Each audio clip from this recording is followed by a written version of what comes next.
Le business. Business of bouffe. Business of bouffe. C'est la culture de la bouffe. Toi, tu peux dire le mot bouffe. Business of bouffe. Dans le business of bouffe, c'est comme ça qu'on dit ici. On assume complètement le mot bouffe ici. Je suis très content de dire bouffe. Je suis Philibert Chambre, entrepreneur et fondateur de Business of Bouffe, le podcast où on parle bouffe avec un angle business.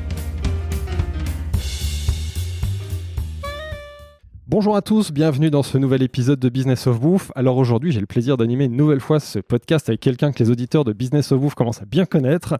Il est le roi du sourcing d'épices made in France, il adore jouer avec les mots et surtout il se passionne comme moi pour les coulisses de la bouffe. Je suis avec Samir Ouriagli, le fondateur d'Encore. Bonjour Samir. Bonjour Philibert, oh joie. Aujourd'hui, nous allons célébrer la voûte étoilée de la gastronomie avec le pape des papilles, comme étoile du berger, pour nous guider au firmament. Son nom est quasiment l'anagramme de l'opulence. Bref, ça promet un épisode furieusement fast avec ce roi des bons plans. Alors aujourd'hui, Samir, c'est un épisode très très spécial. Nous recevons un invité que je rêvais d'interviewer depuis les débuts de Business of Bouffe. Il fait partie du top 5 de mes invités de rêve. Je suis donc comblé. Il représente une institution incontournable dans le business de la bouffe. On a dû citer sa marque des milliers de fois ici en 3 ans. Il dirige le guide qui fait la pluie et le beau temps dans le monde de la gastronomie. Il prend régulièrement la parole à chaque sortie de nouveaux guides en France et à l'étranger. Mais sa parole est plus rare pour parler en profondeur et en détail de son guide rouge. Nous sommes avec Gwendal Poulenec, le directeur international du guide Michelin. Bonjour Gwendal. Bonjour à vous deux. Bonjour. Alors Gwendal, dans cet épisode, on évoquera tout d'abord ton parcours et on en profitera surtout pour te poser toutes les questions que chacun rêve de poser au patron du guide Michelin. Oui. Et tu verras qu'on a été aidé sur le sujet par certains experts et personnalités du secteur. Ensemble, on reviendra rapidement sur l'histoire du guide rouge afin de remettre un peu les choses en perspective et on s'intéressera particulièrement à la méthode de sélection du guide Michelin. Ainsi, on parlera longuement de ce qui fait sa force et son originalité, à savoir le travail des fameux inspecteurs. Puis on parlera business. Alors tout d'abord parce que c'est un sujet qu'on aime bien ici, mais surtout parce que selon nous, on ne peut pas bien comprendre le guide Michelin aujourd'hui si on ne comprend pas son positionnement, son fonctionnement et son modèle économique.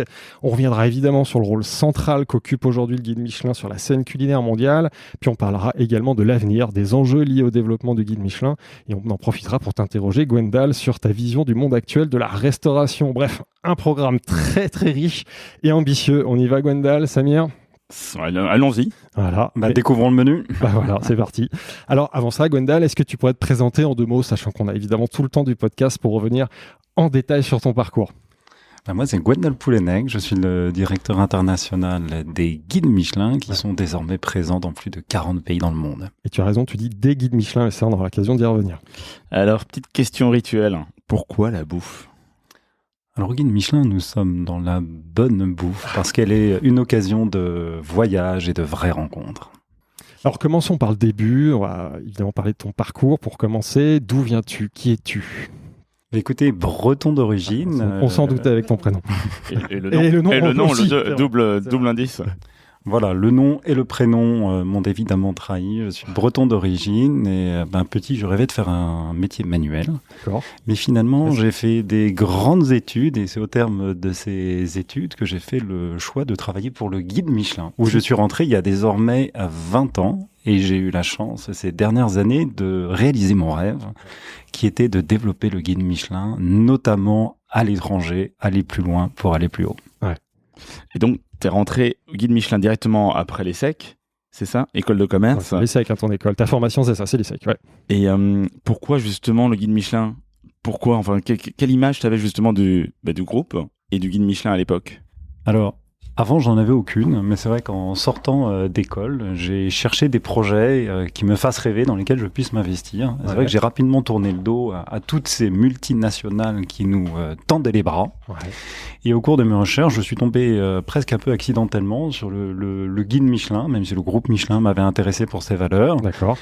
Et j'avoue que quand j'ai ouvert le premier guide Michelin, j'étais très déçu. Parce que je trouvais que ça avait l'aridité d'un code civil. Par contre, ça m'a interpellé par ce que ça véhiculait de mythes, de rêves, et aussi son formidable potentiel. Et il y avait dans l'éditorial du guide une reprise de l'éditorial du début du siècle d'avant, en 1900, qui était le guide Michelin est né avec le siècle, il durera autant que lui. Ouais.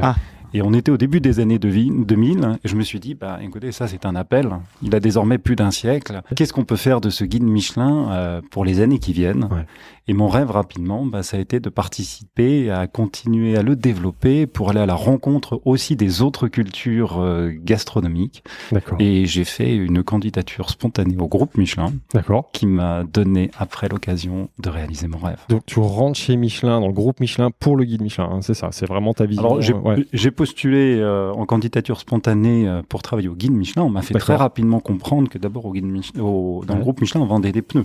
Donc il faut passer par le groupe. Absolument. Donc je suis passé au groupe où j'ai quelques mois à Clermont-Ferrand pour découvrir tous les métiers autour du pneumatique, de la fabrication à la vente, et à intervalles réguliers, on me demandait mais que veux-tu faire de ta vie, Gwendal, au sein du groupe Michelin, et je répondais inlassablement travailler au guide Michelin. Donc je ne sais pas si mes recruteurs avaient eu cette idée dès le début ou c'est de guerre lasse, mais en 2004 j'ai intégré le fameux service du guide Michelin. Et alors, quelles sont tes premières fonctions ? Tu travailles dans quelle direction ? Qu'est-ce que tu fais au tout début ? Après, on reviendra sur les évolutions de ta carrière. Alors, au tout début, le guide appartenait à une activité qui faisait des cartes et guides. Donc, de la carte routière, des guides touristiques et le fameux guide rouge.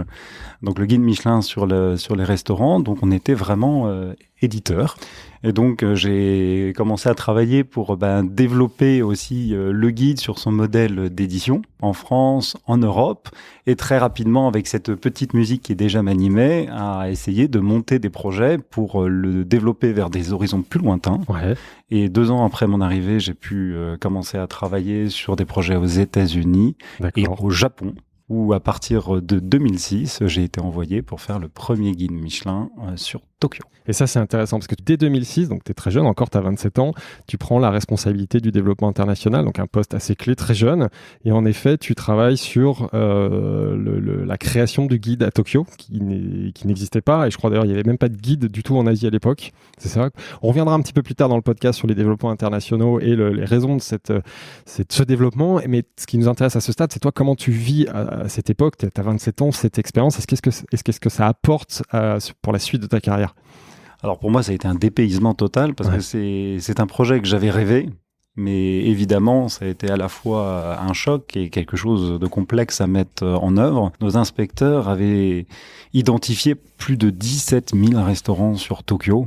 Il a fallu faire une sélection. Donc il a fallu 17 000 qui rentrent dans analyser les restaurants, constituer les équipes pour faire le travail de sélection et aussi acquérir le savoir-faire, la connaissance de ces cultures culinaires japonaises.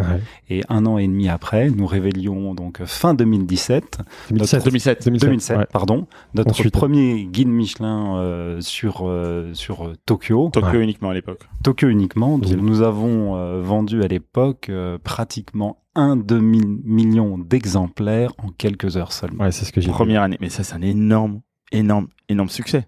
Alors, à l'époque, sur le marché japonais, le guide Michelin s'était vendu plus qu'Harry Potter. C'est vrai ? Et c'est toi qui as l'initiative de c'est toi qui pilote cette création. Tu as quelle responsabilité par rapport à cette création ?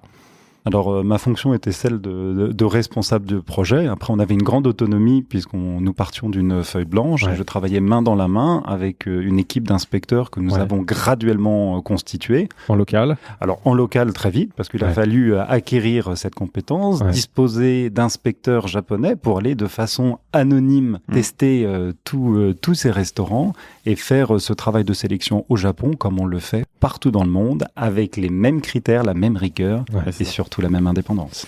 Et c'est là où tu te rends compte qu'il y a un potentiel énorme à ouvrir d'autres régions, d'autres villes, d'autres pays, et que le développement du guide Michelin, il est certainement là, plutôt que sur d'autres business. Mais ça, on va en parler vraiment après de l'international et du modèle économique. Moi, ce qui m'intéresse, c'est quelle est ta vision, toi, au moment où tu prends la direction du guide, justement. Est-ce que tu te dis, c'est ça que je veux développer, c'est l'international ? Quel état d'esprit tu es quand tu prends la direction du guide ? En 2018, c'est ça ?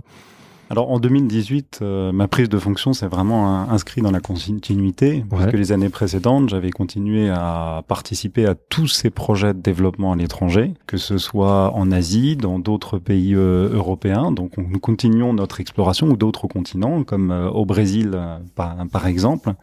Et ça s'inscrivait dans la continuité, ça allait à la fois étendre nos sélections du guide Michelin pour révéler toutes les cultures gastronomiques et aussi donner l'accès à nos recommandations de restaurants à un public le plus large possible et dans toutes les langues. Et donc, en parallèle du développement international, très rapidement, le guide Michelin, qui à l'origine était un guide papier, s'est très fortement digitalisé. Et aujourd'hui, la réalité du guide Michelin est avant tout numérique. Oui, mais c'est justement ça fera partie des choses dont on parlera. C'est bien parce que on a planté le décor. La suite. Voilà. Alors, petite séquence à part, on fait des petits cadeaux parfois ici à Business of Bouffe et on en a un ici pour toi. Tiens, je te laisse l'ouvrir en direct. Gwendal, un regard inquiet, t'inquiète pas, ça va bien. Ça se passe toujours très bien. Un regard curieux parce que c'est d'un cadeau sans ruban. Ouais. Dont je dois révéler rapidement à vos auditeurs qu'il est de couleur rouge et qu'il a une date forcément emblématique puisque c'est celle de ma naissance. 1979. D'accord, donc effectivement, le guide de 1979, ton année de naissance, parce qu'à l'époque, tu étais un jeune padawan des bibs de lait et maintenant tu diriges les bibs gourmands et les autres macarons. Donc là, on vient de découvrir ton année de naissance et on va te poser quelques questions un peu plus personnelles pour connaître un peu Gwendal. Quel est ton plat préféré ? Alors écoutez, je vais peut-être vous surprendre, mais pour des plats comme pour les restaurants, j'aime changer. C'est-à-dire que comme les inspecteurs du guide Michelin, j'ai tendance à considérer que le meilleur repas, c'est celui qu'on n'a pas encore fait. C'est celui qui nous attend le lendemain. Il est fort. Et alors, ça j'ai une autre question, et c'est marrant parce qu'en l'écrivant, ça m'a rappelé une scène du film Ratatouille. Est-ce qu'il y a un plat qui te rappelle ton enfance ? Oui, il y a des plats qui me rappellent mon enfance. Alors forcément, avec la culture bretonne, la galette et de façon beaucoup plus générale, en fait, la cuisine au beurre faisait partie de l'ADN de la cuisine domestique. Et j'avoue que malgré ce qu'on peut en dire, j'en reste extrêmement friand. Très bien. Est-ce que le big boss du guide rouge est un cordon bleu ? Alors écoutez, j'aimerais passer plus de temps que je ne le fais à faire la cuisine, mais j'ai la chance d'être père de 5 petites filles, qui donnent potentiellement pas mal de travail pour les nourrir. Et j'avoue que le week-end ou pendant les congés, j'aime bien à mon tour passer de l'autre côté cuisine. Et tu cuisines quoi du coup ? Écoutez, je cuisine ce que je trouve. C'est-à-dire que je compose très rarement mes menus en avance. C'est le marché qui m'inspire et c'est les produits qui me dictent leurs propres recettes. Ouais, très bien. Inspiration du moment. Alors, je vais pas te poser la question quel est ton restaurant préféré parce que j'imagine que tu ne vas pas trahir des secrets professionnels. Alors, je ne trahirai pas de secrets professionnels. Par contre, je vais vous donner un truc. C'est que les inspecteurs du guide Michelin, par principe, ne retournent jamais 2 fois dans le même restaurant. Et je m'applique le même principe. Pourquoi ? Pour en découvrir le maximum. Mais en revanche, est-ce que tu aurais un boui-boui préféré ? Parce que là, ça fait pas partie des sélections Michelin, donc peut-être que tu as un petit boui-boui dans ton quartier ou qui sera jamais dans le guide, comme ça t'es tranquille. Exactement. Alors, je ne vous dirai rien parce que justement, je vais être tranquille. C'est une bonne réponse, c'est une très bonne réponse.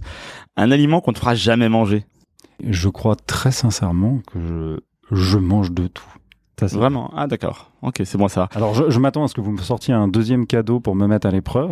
Non. T'auras un deuxième cadeau après, mais ça, c'est pas ça. Ouais, mais...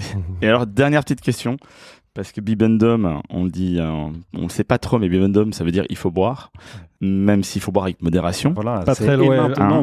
Et maintenant, buvons. Quelle est ta région viticole préférée ? Et là, tu peux pas répondre la Bretagne, ça marche pas. Ah bah ça peut marcher dans quelques années, dans quelques décennies, ça marchera. Exactement, il y a de beaux projets qu'il faut suivre. Je pense qu'il en va des vins comme de la cuisine. Ce qui fait leur intérêt, c'est leur formidable diversité. Aussi la gamme des prix, c'est-à-dire qu'il faut trouver le vin pour chacune des occasions. Et dans la restauration, c'est pareil. Vous savez, dans les sélections du guide Michelin, vous avez des restaurants de grand style. Vous avez des institutions, des très grandes tables avec des arts de la table, un grand raffinement dans le service, dans le choix des produits. Vous avez aussi des expériences de table beaucoup plus simples. Et dans le guide Michelin, nous mettons même en avant des restaurants de street food pour la qualité de ce qu'ils vous proposent tout simplement à manger. Et pour moi, c'est cette diversité qui fait la magie du domaine gastronomique. Ouais, donc tu vas prôner la diversité plutôt que de dire que tu as un petit attachement parfois ou d'un petit coup de cœur.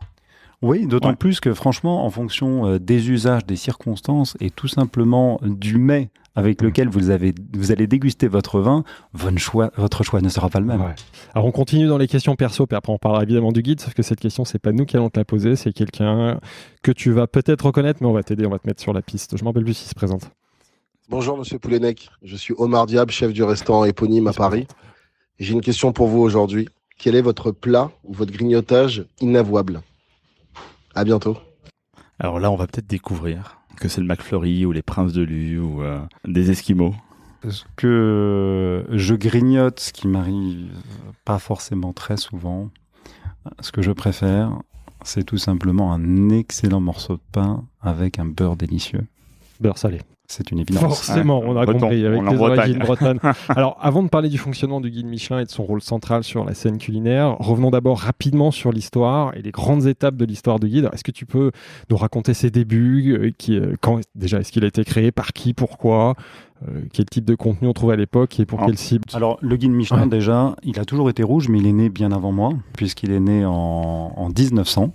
Et au début, c'est un guide qui était très pratique, qui est issu de l'imagination des fondateurs du groupe Michelin pour aider les automobilistes à voyager, à parcourir de la route, et du coup aussi consommer des pneus. Donc c'était user les pneus, voilà. C'était une idée géniale marketing, qu'il est toujours, qu'il l'est d'autant plus aujourd'hui. Et c'était un ouvrage qui était très très pratique, c'est-à-dire que vous aviez les restaurants, vous aviez les hôtels. Alors je crois qu'il n'y avait pas justement, c'est intéressant, il n'y avait pas eu tout de suite les restaurants. Alors il y a eu d'abord, en fait, toutes les informations pratiques, les lieux où se restaurer. D'ailleurs, au début, avant d'être de vrais restaurants, des hôtels qui étaient davantage des auberges. On vous indiquait s'ils avaient l'eau chaude, parce que c'était pas non plus courant. On vous indiquait les lieux où réparer, entretenir votre voiture et évidemment changer vos pneus, mais aussi la gare la plus proche, parce qu'à l'époque, le voyage était une aventure. Vous commencez souvent en voiture pour finir en train. Et en fait, il y avait beaucoup d'aléas dans le voyage, et sur les dernières pages du guide figuraient les horaires de coucher et de lever du soleil, parce que il n'était pas possible de voyager la nuit avec vos lanternes. Donc ça, c'est le guide du début du siècle qui a beaucoup évolué, parce que rapidement le voyage est devenu moins aventureux, mais il est devenu plus une source de plaisir, d'agrément. Et le guide Michelin a accompagné sa transformation, et à la fin des années 20, début des années 30, sont nées les fameuses étoiles de bonne table. C'est intéressant. Voilà, décernées par les inspecteurs. Donc qui venaient en même temps. En avant. Deux sujets importants. Les meilleures tables dans le guide. Et en fait, au-delà d'aider les gens à voyager, on leur donne un motif pour voyager, puisque la définition des étoiles, qui date de cette époque, est restée aujourd'hui la même. L'apparition des étoiles, ça date de quand, tu dis 1930? C'est fin des années 20, début des années 30. Avec les 3 étoiles en 1933, qui disent la chose suivante, une étape, une étoile vaut une étape, 2 étoiles vaut un détour, et 3 étoiles vaut le voyage. C'est ça la fameuse définition. Et c'est ce qu'on se dit avec Samir, c'est simple. Et c'est brillant, c'est des codes faciles à comprendre qui ont été repris dans d'autres domaines. Vous avez été un peu les pionniers sur les pictogrammes, justement. Alors il y avait à la fois les pictogrammes et puis surtout cette idée géniale qui était de donner un sens au voyage, de lui donner un motif pour le promouvoir. Et ce qui est important de noter, c'est que dès 1904, donc 4 ans après sa naissance, le guide Michelin a commencé à se développer à l'international avec un premier pas en Belgique, suivi d'autres développements dans les pays européens. Et il y avait dans le guide Michelin les hôtels, les restaurants. Et c'est encore le cas aujourd'hui, puisque vous avez aujourd'hui dans notre application Numéricom sur notre site internet l'accès à l'ensemble des sélections de restaurants du guide Michelin, mais aussi des hôtels. Pourquoi des étoiles? Pourquoi tu répètes des pneus? Ça peut être n'importe quoi. Alors, c'est une question à laquelle j'ai pas forcément une réponse, une certitude, une réponse absolue à vous apporter. Je pense que tout simplement, la première étoile était en fait un signe typographique existant dans ces fameuses casses en plomb avec lesquelles on faisait encore les ouvrages de l'époque. Donc ça ressemblait à une petite astérix. C'est la simplicité. Et nous sommes restés sur ce dessin-là, que nous avons néanmoins toujours appelé une étoile et pas un macaron, comme on peut l'entendre dans certains cas. Justement, c'est parfait, ça, parce que ça fait partie des questions qu'on avait. On parle de macaron. Quand est-ce que c'est apparu et pourquoi macaron également, même si vous, apparemment, vous ne l'utilisez pas? Pour le guide Michelin, il a toujours s'agi d'étoiles. Toi, tu diras jamais macarons, voilà. Mac. Non, moi, le Mac, ou des le Mac, comme macaron, disent je les le chefs. mange. L'étoile, je la consulte pour trouver mes meilleurs restaurants. Et ça vient d'où alors ce macaron, tu sais? T'as une idée? Non, je pense que c'est lié en fait au macaron des dessin voitures. qui ressemble à une forme d'étoile arrondie, en forme presque de fleurs. Mais en France comme dans le monde, on parle essentiellement d'étoiles et en anglais, on va parler des stars. Bien sûr. Il y a une autre classification dont on parle un peu moins, mais qui est importante dans le guide Michelin, et tu as commencé à suggérer le sujet tout à l'heure, la classification des bibes gourmands. Et à quoi elle correspond? Alors, les bibes gourmands sont présents dans le guide Michelin depuis des années déjà. Avant les étoiles? Non, c'est revenu, ils sont venus après les D'accord. étoiles. Ils ont évolué dans leur forme, puisqu'avant, il s'agissait aussi de petites piécettes qui indiquaient les meilleurs rapports qualité-prix, jusqu'à ce qu'on leur donne cette forme de tête de petit bibin d'homme. Ouais, c'est ça. Et ces établissements sont ceux qui offrent les meilleurs rapports qualité-prix. C'est les bons plans de nos inspecteurs. Ouais, c'est typiquement des adresses dans lesquelles ils vont aller eux-mêmes se faire plaisir lorsqu'ils ne sont pas en tournée d'inspection pour le guide. Ce sont des adresses abordables dans lesquelles on se fait très plaisir, avec une cuisine souvent locale et des produits de proximité très frais. On allait un peu plus vite sur l'histoire, mais tant mieux parce qu'on a plein de questions après. On a une question d'une auditrice, Alice Remise, sur Instagram, qui pose une question de fond, qui dit: à quoi sert le guide Michelin aujourd'hui? Autrement dit, quelle est sa raison d'être aujourd'hui? Je pense que c'est important de le rappeler à ce stade. Quelle est la raison d'être du guide Michelin? La raison d'être du guide Michelin reste celle qu'elle a toujours été, c'est-à-dire donner un motif, une occasion de voyage, indiquer aux amateurs de bonne table les meilleurs restaurants, quel que soit le type de cuisine et où qu'ils se le trouvent. C'est d'accompagner, indiquer le guide Michelin à des voyageurs. Depuis 123 ans le compagnon du voyage. Des voyageurs. Alors parlons maintenant du fonctionnement du guide Michelin aujourd'hui. Alors tout le monde connaît le guide Michelin, mais on connaît moins son fonctionnement, et notamment, et ça a été l'objet de beaucoup de questions, le fonctionnement et l'organisation de cette sélection. Et donc parlons en particulier de ce métier qui est clé dans le guide, ce métier d'inspecteur. Est-ce que tu peux nous en dire plus? Déjà, quel est le profil d'un inspecteur? Comment on devient inspecteur? Quelle formation? Alors ça, on a eu beaucoup de questions aussi sur les réseaux sociaux, des gens qui se demandaient mais comment est-ce qu'on peut te recruter pour travailler au guide Michelin en tant qu'inspecteur? Alors vous savez, je reçois chaque année plus de 8000 candidatures pour être inspecteur. Parce qu'il y a évidemment beaucoup de mythes, et c'est un métier qui fait vraiment rêver. Alors maintenant, qui sont-ils derrière le rideau? Cassons le mythe justement. Il y a à la fois des hommes et des femmes, puisqu'il y a des inspecteurs et des inspectrices. Tant mieux. Que ce sont des professionnels de l'hôtellerie, de la restauration, qui ont été formés dans ce secteur, qui ont été en poste dans des restaurants, en salle, en cuisine, en pâtisserie, en sommellerie. Et ça, c'est indispensable. Il faut forcément avoir une expérience dans la restauration. En fait, l'hôtellerie. c'est vraiment important d'avoir des gens qui connaissent vraiment ce qu'il se passe derrière le buffet, du côté de la cuisine. Lorsque ces inspectrices ou ces inspecteurs rejoignent les services du guide Michelin, ils sont formés sur le terrain environ 3 ans avec des inspecteurs plus confirmés pour gagner en autonomie dans leur capacité d'évaluation, pour aussi être capable d'évaluer tous les styles de cuisine avec la méthode du guide Michelin, parce que les inspecteurs du guide Michelin voyagent énormément. C'est-à-dire, ils ne retournent pas 2 fois dans le même restaurant, mais un même restaurant est visité plusieurs fois dans l'année par des inspecteurs différents, pour qu'on arrive au final à une décision d'équipe collégiale. Mais les inspecteurs parcourent le monde. C'est le monde, c'est même pas par pays. Un inspecteur aujourd'hui, il n'est pas attribué à un pays. Alors, un inspecteur va travailler évidemment à proximité, c'est-à-dire du pays dans lequel il habite, où il vit. Mais les inspecteurs qui travaillent en France, évidemment, travaillent essentiellement pour la sélection du guide Michelin France, mais ils contribuent aussi chaque année à des sélections d'autres guides Michelin dans le monde, que ce soit en Europe, aux États-Unis ou en Asie, de même que chaque année, à la sélection du guide Michelin France contribuent des inspecteurs japonais, italiens, allemands, etc. Quand tu dis contribuent, dans quelle mesure? Est-ce qu'ils vont eux-mêmes dans les restaurants? C'est ça. Absolument. Ok, d'accord.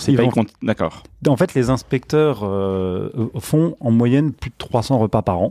D'accord. dans leur pays d'origine ou dans d'autres pays, et ils sont une seule et même équipe d'inspecteurs. D'accord, c'est pas dans le monde. ils sont pas chacun, comme tu l'as dit. Ils ne sont pas localisés Ouais. parce que ça nous permet de brouiller les cartes, de s'assurer qu'on puisse envoyer des profils différents dans les restaurants. Ça permet de garantir leur anonymat et ça permet, et ça c'est pour moi absolument essentiel, au-delà de leur professionnalisme, d'avoir cette ouverture d'esprit, d'évaluer tous les styles de cuisine, que ce soit de la cuisine traditionnelle japonaise ou créative française, Ouais. ok, où que cette cuisine se trouve, d'être très ouvert d'esprit, c'est-à-dire d'aller déguster dans des établissements de luxe comme des établissements beaucoup plus simples. Et c'est ce qui va faire toute la pertinence de leur évaluation au final. Mais du coup, alors tu disais qu'il y avait 3 ans de formation où ils suivaient un inspecteur ou une inspectrice senior, c'est ça? Et ils sont à 2 alors à les inspecter ensemble, ou bien ils les chapeautaient un petit Alors, peu? c'est lorsque les inspecteurs font des repas dans les restaurants, ils peuvent y aller seuls, ils peuvent y aller à 2 ou plus. Il n'y a pas de règle à ce niveau-là? En fait, il n'y a pas de règle. On va s'adapter aux besoins. Il va être important pour nous aussi de s'assurer que les inspecteurs se comportent comme de simples clients pour que leur repas n'ait aucun biais, qu'ils ne bénéficient d'aucun traitement de faveur. L'inspecteur, lorsqu'il quitte le restaurant, paye son addition. Et après, va faire un rapport qu'il va partager avec ses collègues. Et plusieurs fois par an, tous les inspecteurs se réunissent. C'est le moment que tout le monde attend pour évoquer établissement par établissement les repas qui ont été faits par les inspecteurs et prendre de façon collégiale la décision sur la recommandation dans le millésime de l'année. Mais collégial, en fait, ça veut dire quoi exactement? C'est-à-dire que tous les gens qui sont allés dans le restaurant vont prendre part au vote, ou bien tout le monde, tous les inspecteurs, même ceux qui ne sont pas allés? Évidemment, ne se prononcent que ceux qui sont allés dans le restaurant. Donc il y aura un échange. Ouais. Très bien, d'accord. Alors, avant qu'on parle de cette décision collégiale, j'ai une question en amont, c'est comment vous décidez des restaurants cibles, parce qu'il y a énormément de restaurants, comme on le sait, dans chaque pays. En France, par exemple, on peut prendre cet exemple. Comment vous décidez que les inspecteurs vont aller dans tel ou tel restaurant? Est-ce que, bon, évidemment, il faut entretenir la liste, mais comment vous décidez de cibler les nouvelles adresses? Est-ce que vous suivez des prescripteurs, par exemple des journalistes, des critiques, pour trouver ces adresses? Alors c'est peut-être pour ça que nos inspecteurs s'appellent des inspecteurs et pas des gourmets, des gourmands ou des amateurs de bonne table. C'est-à-dire qu'avant d'aller s'attabler, il y a tout un travail d'investigation, de recherche. Là, voilà. Donc on utilise toutes les sources d'informations disponibles. Lesquelles? Que ce soit le réseau, le bouche à oreille, toute l'information disponible sur les médias, sur les sites internet, sans compter évidemment toutes les informations diffusées par les établissements eux-mêmes, parce qu'on suit souvent les projets bien en amont des ouvertures. Et après, les inspecteurs font systématiquement un gros travail de terrain, c'est-à-dire qu'ils sont sur place, ils se déplacent, ils vont voir les établissements, ils vont les repérer, et puis après, décider à quel moment ils vont aller effectuer le premier repas, qui va être suivi par bien d'autres pour évaluer la qualité de la table. Et par rapport à l'anonymat, parce que c'est quand même un des piliers du guide Michelin, comment est-ce que vous préservez l'anonymat des inspecteurs, et encore plus aujourd'hui, à l'heure du digital? Alors, évidemment, le monde change, et c'était probablement plus facile hier que ce ne l'est aujourd'hui. Donc, les inspecteurs, déjà, ils se comportent comme monsieur tout le monde. Okay, ils payent l'addition. Oui, ils peuvent prendre des photos dans les restaurants. Mais je veux dire, celui qui ne prend pas de photos aujourd'hui est suspect. Oui, voilà, c'est plutôt ça l'inverse. Voilà, ils prennent des notes. Ils peuvent en prendre certains. Ils se comportent comme des clients. Ils peuvent prendre des notes, des photos. Ils font surtout un gros travail de mémorisation. Je dois vous dire que ça, c'est pour une anecdote, quelque chose qui m'a toujours frappé. C'est lorsque nous avons ces réunions, ce que nous appelons chez nous les réunions étoiles, où on décide collégialement des recommandations pour les restaurants. Les inspecteurs viennent sans note.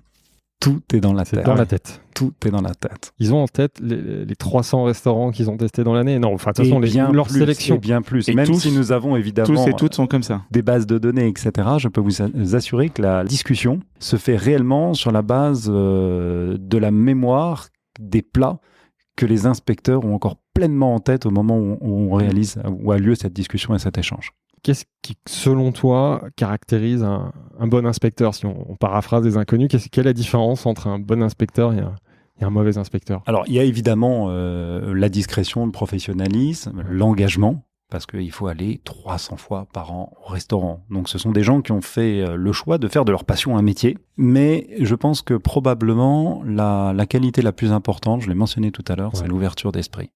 Être capable d'évaluer la qualité, quel que soit le style de restaurant, quel que soit le contexte, quelle que soit la culture.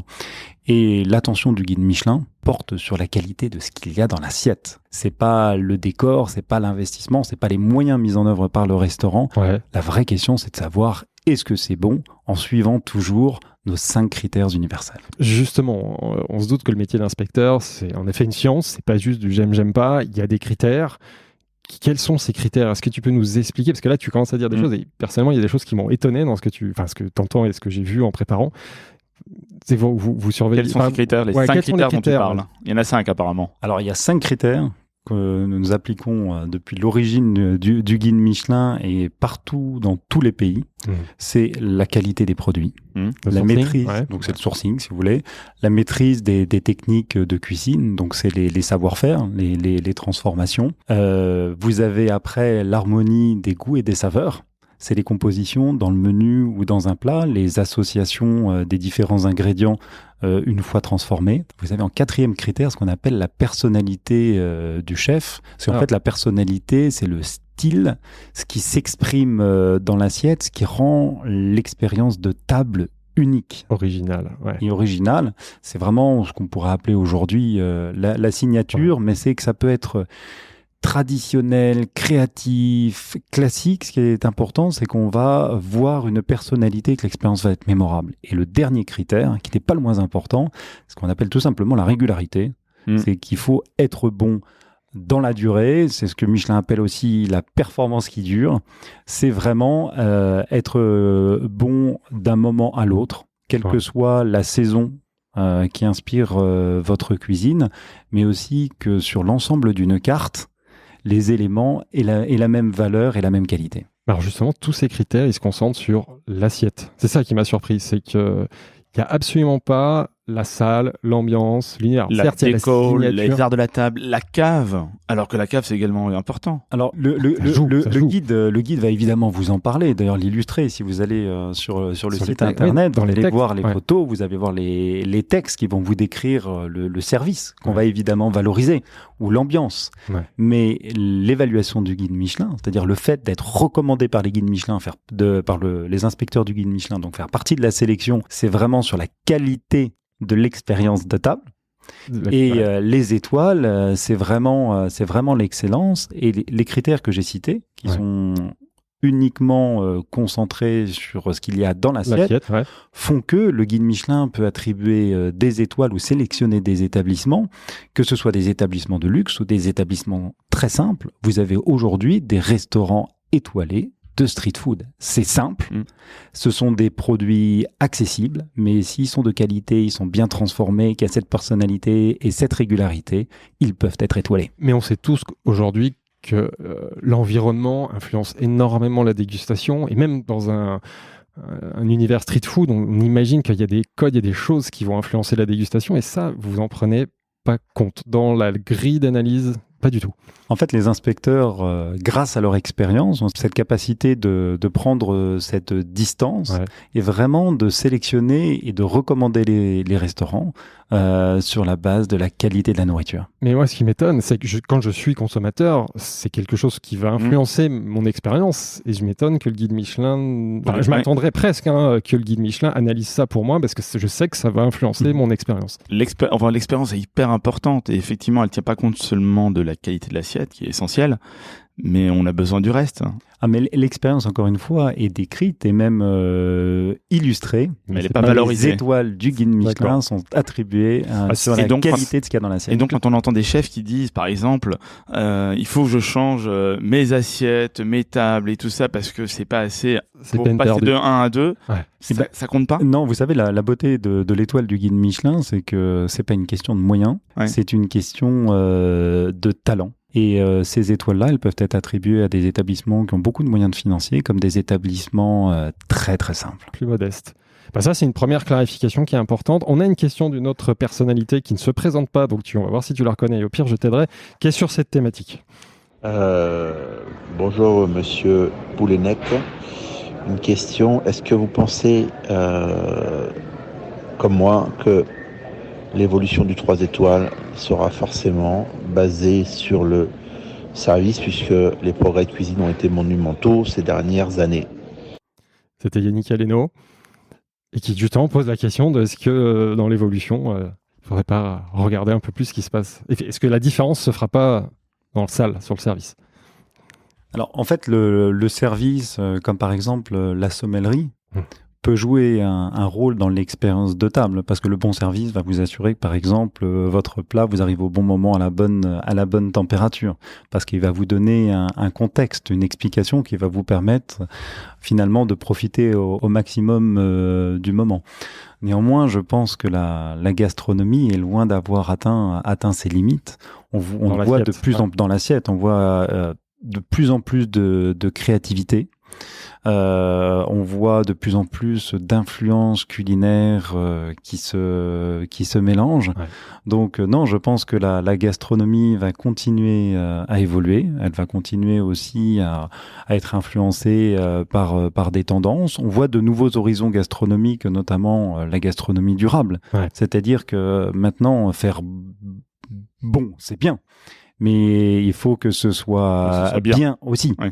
Ça, on en parlera, c'est l'étoile verte, mais est-ce que ça influence les étoiles, l'engagement, le fait d'être plus engagé Alors, c'est la raison pour laquelle le guide Michelin a créé cette étoile verte en 2020. C'est justement de donner une indication pour les lecteurs, pour les gastronomes, pour leur désigner les établissements qui sont les plus engagés en faveur d'une gastronomie durable, quel que soit le style, pour peu qu'il soit bon, c'est-à-dire recommandé par nos inspecteurs. Ça peut être des grandes maisons comme des maisons beaucoup plus accessibles. C'est pas une question de moyens, c'est une question de pratique, d'engagement, d'authenticité et de sincérité dans la démarche. Donc ça, c'est un critère à côté, qui est important. On y reviendra d'ailleurs un petit peu à la fin du podcast si on a le temps, mais ça influence pas aujourd'hui le placement de la deuxième ou troisième étoile. Certains chefs et parmi les plus célèbres considèrent que cette étoile verte est en fait leur 4e étoile. Ah, voilà. Ouais. Ou ceux qui en ont 2, c'est leur 3e étoile. On a une question d'un auditeur qui s'appelle Chiquito, qui a un restaurant 1 étoile à Méry-sur-Oise sur Instagram et qui pose évidemment une question intéressée. Il a 1 étoile, il pose la question, tente la question. Alors si tu me réponds, quels sont les critères pour avoir une 2e et une 3e étoile? Alors, le meilleur conseil qu'on peut donner aux restaurateurs, c'est de travailler pour leurs clients. Que parmi ces clients, il peut certes y avoir un inspecteur du guide Michelin, mais il faut leur faire vivre une expérience de table mémorable. Et évidemment, 3 étoiles, c'est une table qui vaut le voyage, comme je le disais tout à l'heure. C'est-à-dire, vous allez en garder des souvenirs. C'est une table d'exception. Mais on peut faire une cuisine exceptionnelle en faisant une cuisine simple, avec des produits accessible. Ce qui va importer, c'est que je reviens à mes 5 critères, des produits frais, de qualité, bien préparés, des associations pertinentes et justes dans les goûts. Ouais. Et vous voyez, donc c'est un 5 critères s'appliquent et vous pouvez avoir 3 étoiles avec une cuisine de marché. Mais on a beaucoup d'étoilés qui nous écoutent, qui cherchent désespérément les secrets pour avoir 2 ou 3 étoiles. Alors, je ne sais pas si c'est... En même temps, tu parles d'expérience de table. Donc, tu vois, c'est vraiment, pour moi, ça va bien au-delà de l'assiette. Mais mais tu as répondu. Et j'ai une autre question. D'après toi, quelles sont les grandes différences entre finalement le métier d'inspecteur, d'inspectrice et le métier de critique gastronomique? Alors, je crois que vous l'avez touché du doigt tout à l'heure. Déjà, les inspecteurs et les inspectrices du guide Michelin sont anonymes. C'est-à-dire qu'ils vont vraiment dans les restaurants comme de simples clients. Donc, il n'y a pas ce biais, il n'y a pas ce traitement de faveur, alors que des critiques sont souvent connus. Mais plus profondément que ça, je pense que c'est pas du tout la même démarche. C'est-à-dire que dans le guide Michelin, c'est jamais une note d'humeur.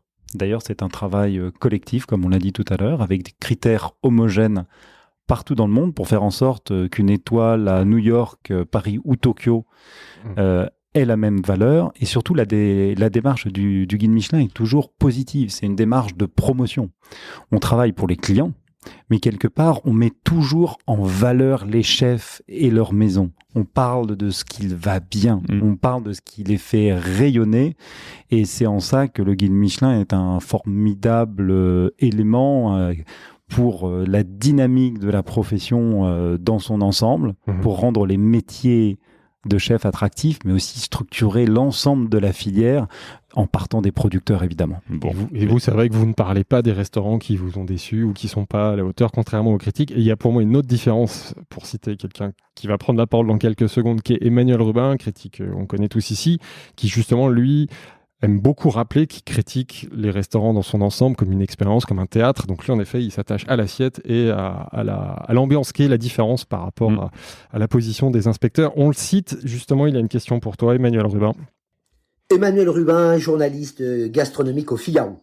Alors, monsieur le directeur, j'aurais bien évidemment 1000 questions à vous poser, notamment sur la méthodologie du guide, qui, hors les mots creux, reste très opaque à mon sens. J'aimerais comprendre pourquoi aujourd'hui comme hier. Aujourd'hui, à l'heure de la transparence nécessaire, pourquoi donc le Michelin est infoutu capable d'expliquer à son public pourquoi il dégrade telle ou telle adresse, notamment les étoilés.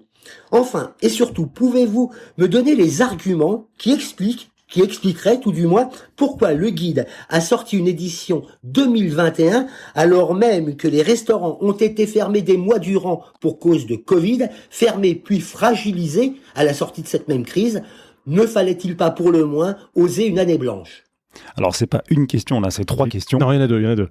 Elles sont intéressantes. Non, mais écoutez, donc sur la première, je crois qu'on a largement répondu à la question sur la méthode. Ouais.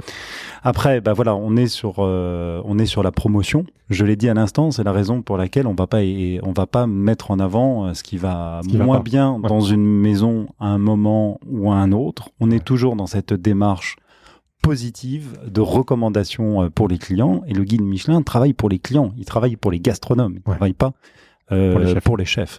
Après, encore une fois, sur la méthode, les critères sont connus. Ouais.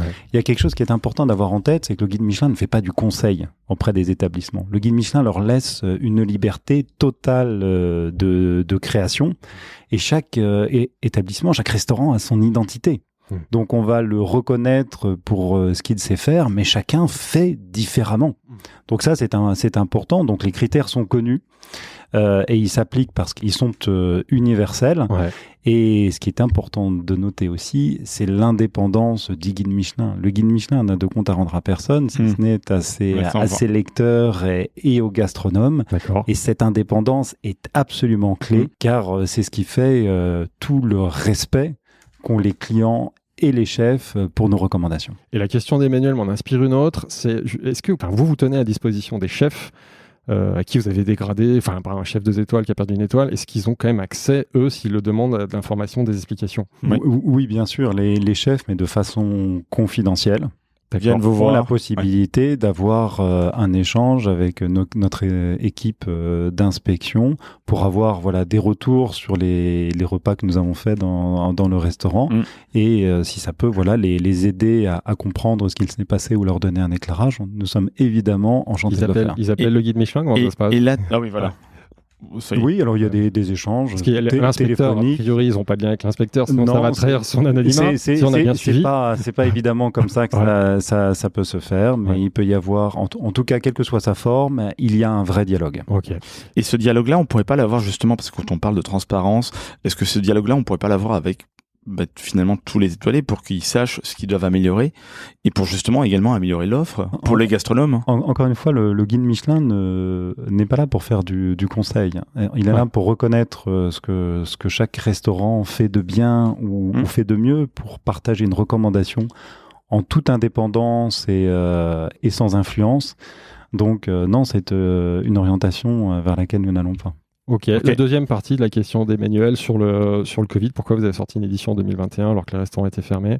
Rapidement, parce que ça, c'est un sujet qui a déjà été traité, mais c'est important de le rappeler. Les restaurants n'ont pas été fermés toute l'année. Je peux vous dire qu'en mobilisant notamment les inspecteurs du monde, nous avons réussi à effectuer en 2021 autant de repas que les années précédentes pour être capable de faire des recommandations pertinentes sur les restaurants qui ont fait partie de cette sélection. Les critères, finalement, tu disais que c'était les mêmes depuis le début, strictement les mêmes, ou ça évolue justement? Est-ce qu'il y a des tendances? Est-ce qu'il y a une époque qui veut qu'on s'attarde plus sur un critère qu'un autre. Le monde change, donc les critères doivent changer certainement. Si on parle aussi de la scène gastronomique, ce qui est extraordinaire, c'est qu'elle n'a jamais été aussi dynamique, aussi diverse. Tout à fait. Jamais nous n'avons eu autant de restaurants étoilés dans le monde et jamais nous n'avons eu autant de restaurants étoilés en France. Mais si nous avons plus de restaurants étoilés, c'est pas que le guide Michelin revoit ses critères d'une année sur l'autre, c'est juste que la qualité de ce que proposent les restaurants ne cesse d'augmenter. Donc c'est en ça aussi que le guide Michelin est un véritable étalon, est un critère, est un point de repère pour les restaurateurs, mais avant tout pour les clients. Ouais. Bon, on a parlé donc de ces fameux critères, du travail d'inspecteur sur le terrain. Tu as commencé à en parler tout à l'heure. Une fois qu'ils ont fait leur expérience, comment ça se passe? Comment ils remontent l'information? Comment cette décision est prise de manière collégiale? À quel rythme? Comment ça se passe, ça? La suite du process et de la méthodologie de sélection. Voilà, alors au guide Michelin, tout commence par un repas et d'ailleurs c'est probablement le seul métier au monde où votre entretien d'embauche se passe tout simplement à table. D'accord. Donc, mais une fois que vous sortez de table après votre repas anonyme et après avoir payé votre addition, eh ben, l'inspecteur va rédiger ses comptes rendus, va réfléchir à analyser ce qu'il a pu déguster avec des grilles qui sont conçues à cet effet. Nous avons tout ça sous forme de base de données de façon à ce que ce soit partagé par les inspecteurs entre eux. En général, ils prennent un certain temps. C'est vraiment un gros travail que de restituer sur le papier votre expérience de dégustation. Et là, c'est pareil, il y a des grilles. Il faut que ça rentre dans les fameux critères. Alors, il y a des codes, c'est un peu un document libre. Il y a évidemment des grilles. Par contre, vous vous doutez bien que c'est aussi des commentaires qui sont très qualitatifs parce qu'il faut être capable de décrire des choses qui sont souvent très singulières et très différentes d'une table à une autre, mais avec un canevas qui permet de poser la réflexion, qui permet d'objectiver, qui permet de comparer. Et lorsqu'un inspecteur va dans un restaurant, il va être suivi par un autre inspecteur ou d'autres inspecteurs au pluriel ou inspectrices à d'autres moments. Et comme je vous le disais, plusieurs fois dans l'année, les inspecteurs se rassemblent. C'est même une réunion qui est physiquement. D'accord. Oui, parce qu'on fait des points d'étape, mais se rassemblent physiquement. Et là, j'allais dire, à livre ouvert, a lieu cet échange, restaurant par restaurant, sur la base des repas effectués dans l'année, pour se dire, écoutez, quelle est la recommandation que nous avons envie de faire aux gastronomes l'année prochaine. Et ça se fait quoi? Par région? Il y a des comités de région, ils vont définir les 1 étoile, 2 étoiles, 3 étoiles, les bibes gourmands, il y a tout de toute façon à ce moment-là. Et comment ça remonte pour la décision ultime? Qui décide à la fin? Alors c'est la décision finale est toujours une décision d'équipe, c'est-à-dire les inspecteurs se mettent collégialement, collectivement d'accord sur la recommandation et on fait ce travail-là par équipe. Vous avez par exemple une équipe en France, comme vous avez une équipe au Japon ou dans les autres pays du monde. Il faut savoir que nos inspecteurs qui sont dans 40 pays aujourd'hui sont composés de plus de 20 nationalités différentes. 20 nationalités, et il y a combien de coups? Enfin, ce pool d'inspecteurs, il est composé de combien de personnes? Ça va faire partie des secrets de la recette que nous allons garder pour nous. Bien parce que vous savez, la gastronomie, c'est pas une question de chiffres, c'est vraiment une question de goût. Et pour une même sélection, c'est-à-dire la sélection du guide Michelin France, d'une année sur l'autre, on va impliquer un nombre d'inspecteurs différents, en fonction des besoins et en fonction de là où les inspecteurs ont travaillé d'un pays à un autre. Qui dirige tous les inspecteurs?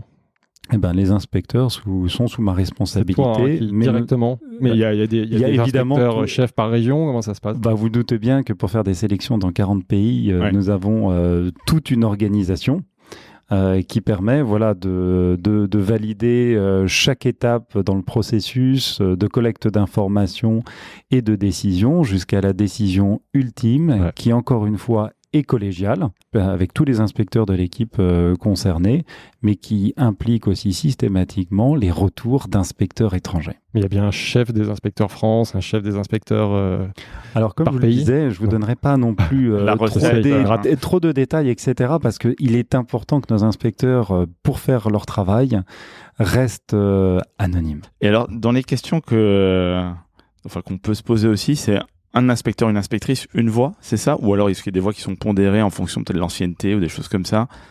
Alors le guide Michelin, c'est une approche humaine de la gastronomie, donc ce n'est pas un algorithme. Très bon. Et est-ce que le directeur international a son mot à dire? Écoutez, sur un restaurant. Alors, ma fonction, parce qu'aujourd'hui, vous savez, l'équipe du Guide Michelin recommande plus de 16 000 restaurants dans le monde. Ouais. Vous avez aujourd'hui... C'est beaucoup pour toi, ça. Ça fait beaucoup pour un seul homme. Vous avez plus de 3200 restaurants étoilés. C'est pour ça que nous avons une équipe. Non, ce n'est pas une décision de Gwendal Poulenec. Ce n'est jamais une décision personnelle que d'attribuer une étoile à un établissement. C'est la décision de l'équipe qui allait, dans l'année, effectuer les repas dans le restaurant. Mais voilà, mon rôle, c'est de veiller que suffisamment de repas ait été effectué, que la décision soit prise vraiment à livre ouvert. Il m'appartient de pouvoir renvoyer des inspecteurs si il n'y a pas consensus.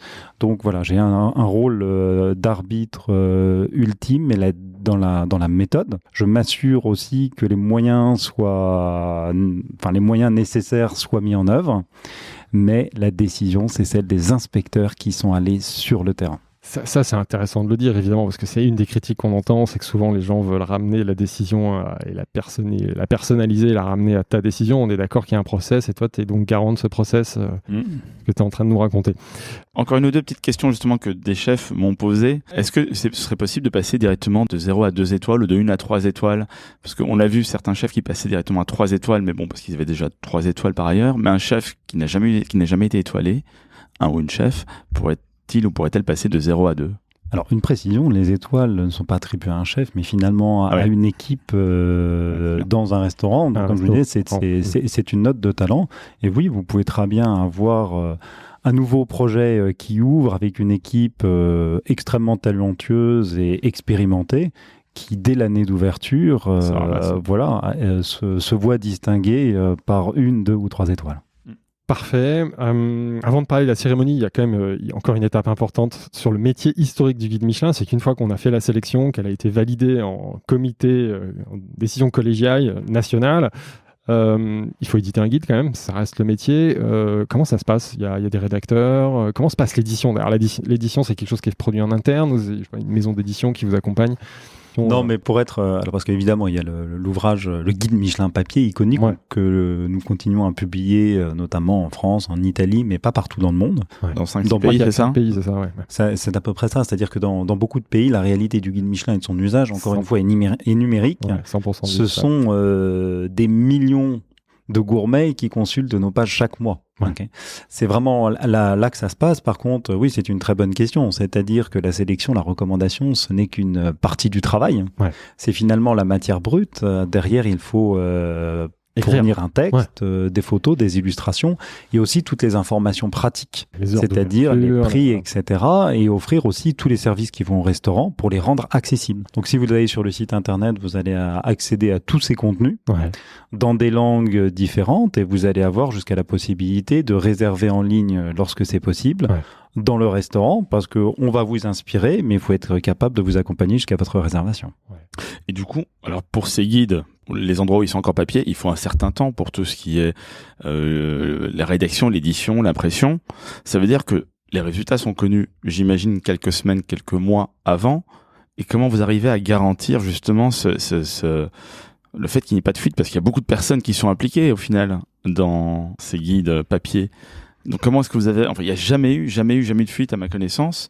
Donc du coup, comment vous arrivez à gérer ça? Est-ce que vous éditez vous-même en interne? La publication du guide Michelin est chaque année précédée de rumeurs qui sont très généralement complètement démenties avec la publication elle-même. Et par contre, oui, garantir l'anonymat des inspecteurs, ça fait partie de notre travail. Garantir la confidentialité de nos informations est clé aussi, parce que c'est aussi ce qui assure notre indépendance. C'est-à-dire que tout le monde découvre le classement du guide Michelin au moment où il est publié et nous tenons à ce que ce soit le cas pour que ce soit aussi parfaitement équitable envers les professionnels et que ce soit une information fraîche et à jour pour les lecteurs. Mais comme dit Samir, il y a quand même un peu de monde, donc ça fait beaucoup de gens à verrouiller parce que l'édition, tous les inspecteurs, les nombreux inspecteurs n'aura pas le chiffre, donc ça fait quand même beaucoup de monde à contraindre au secret. 123 ans de savoir-faire. J'ai cru que t'allais nous dire un chiffre. Oui, moi aussi je m'attendais. Il a l'habitude. Et du coup, on va en parler des cérémonies assez naturellement. On dit qu'il y a certains chefs qui sont appelés avant les cérémonies ou pas. Généralement, quand on perd une étoile, les chefs qui perdent leur étoile sont appelés, si je ne m'abuse, pour pas qu'ils l'apprennent par voie interposée.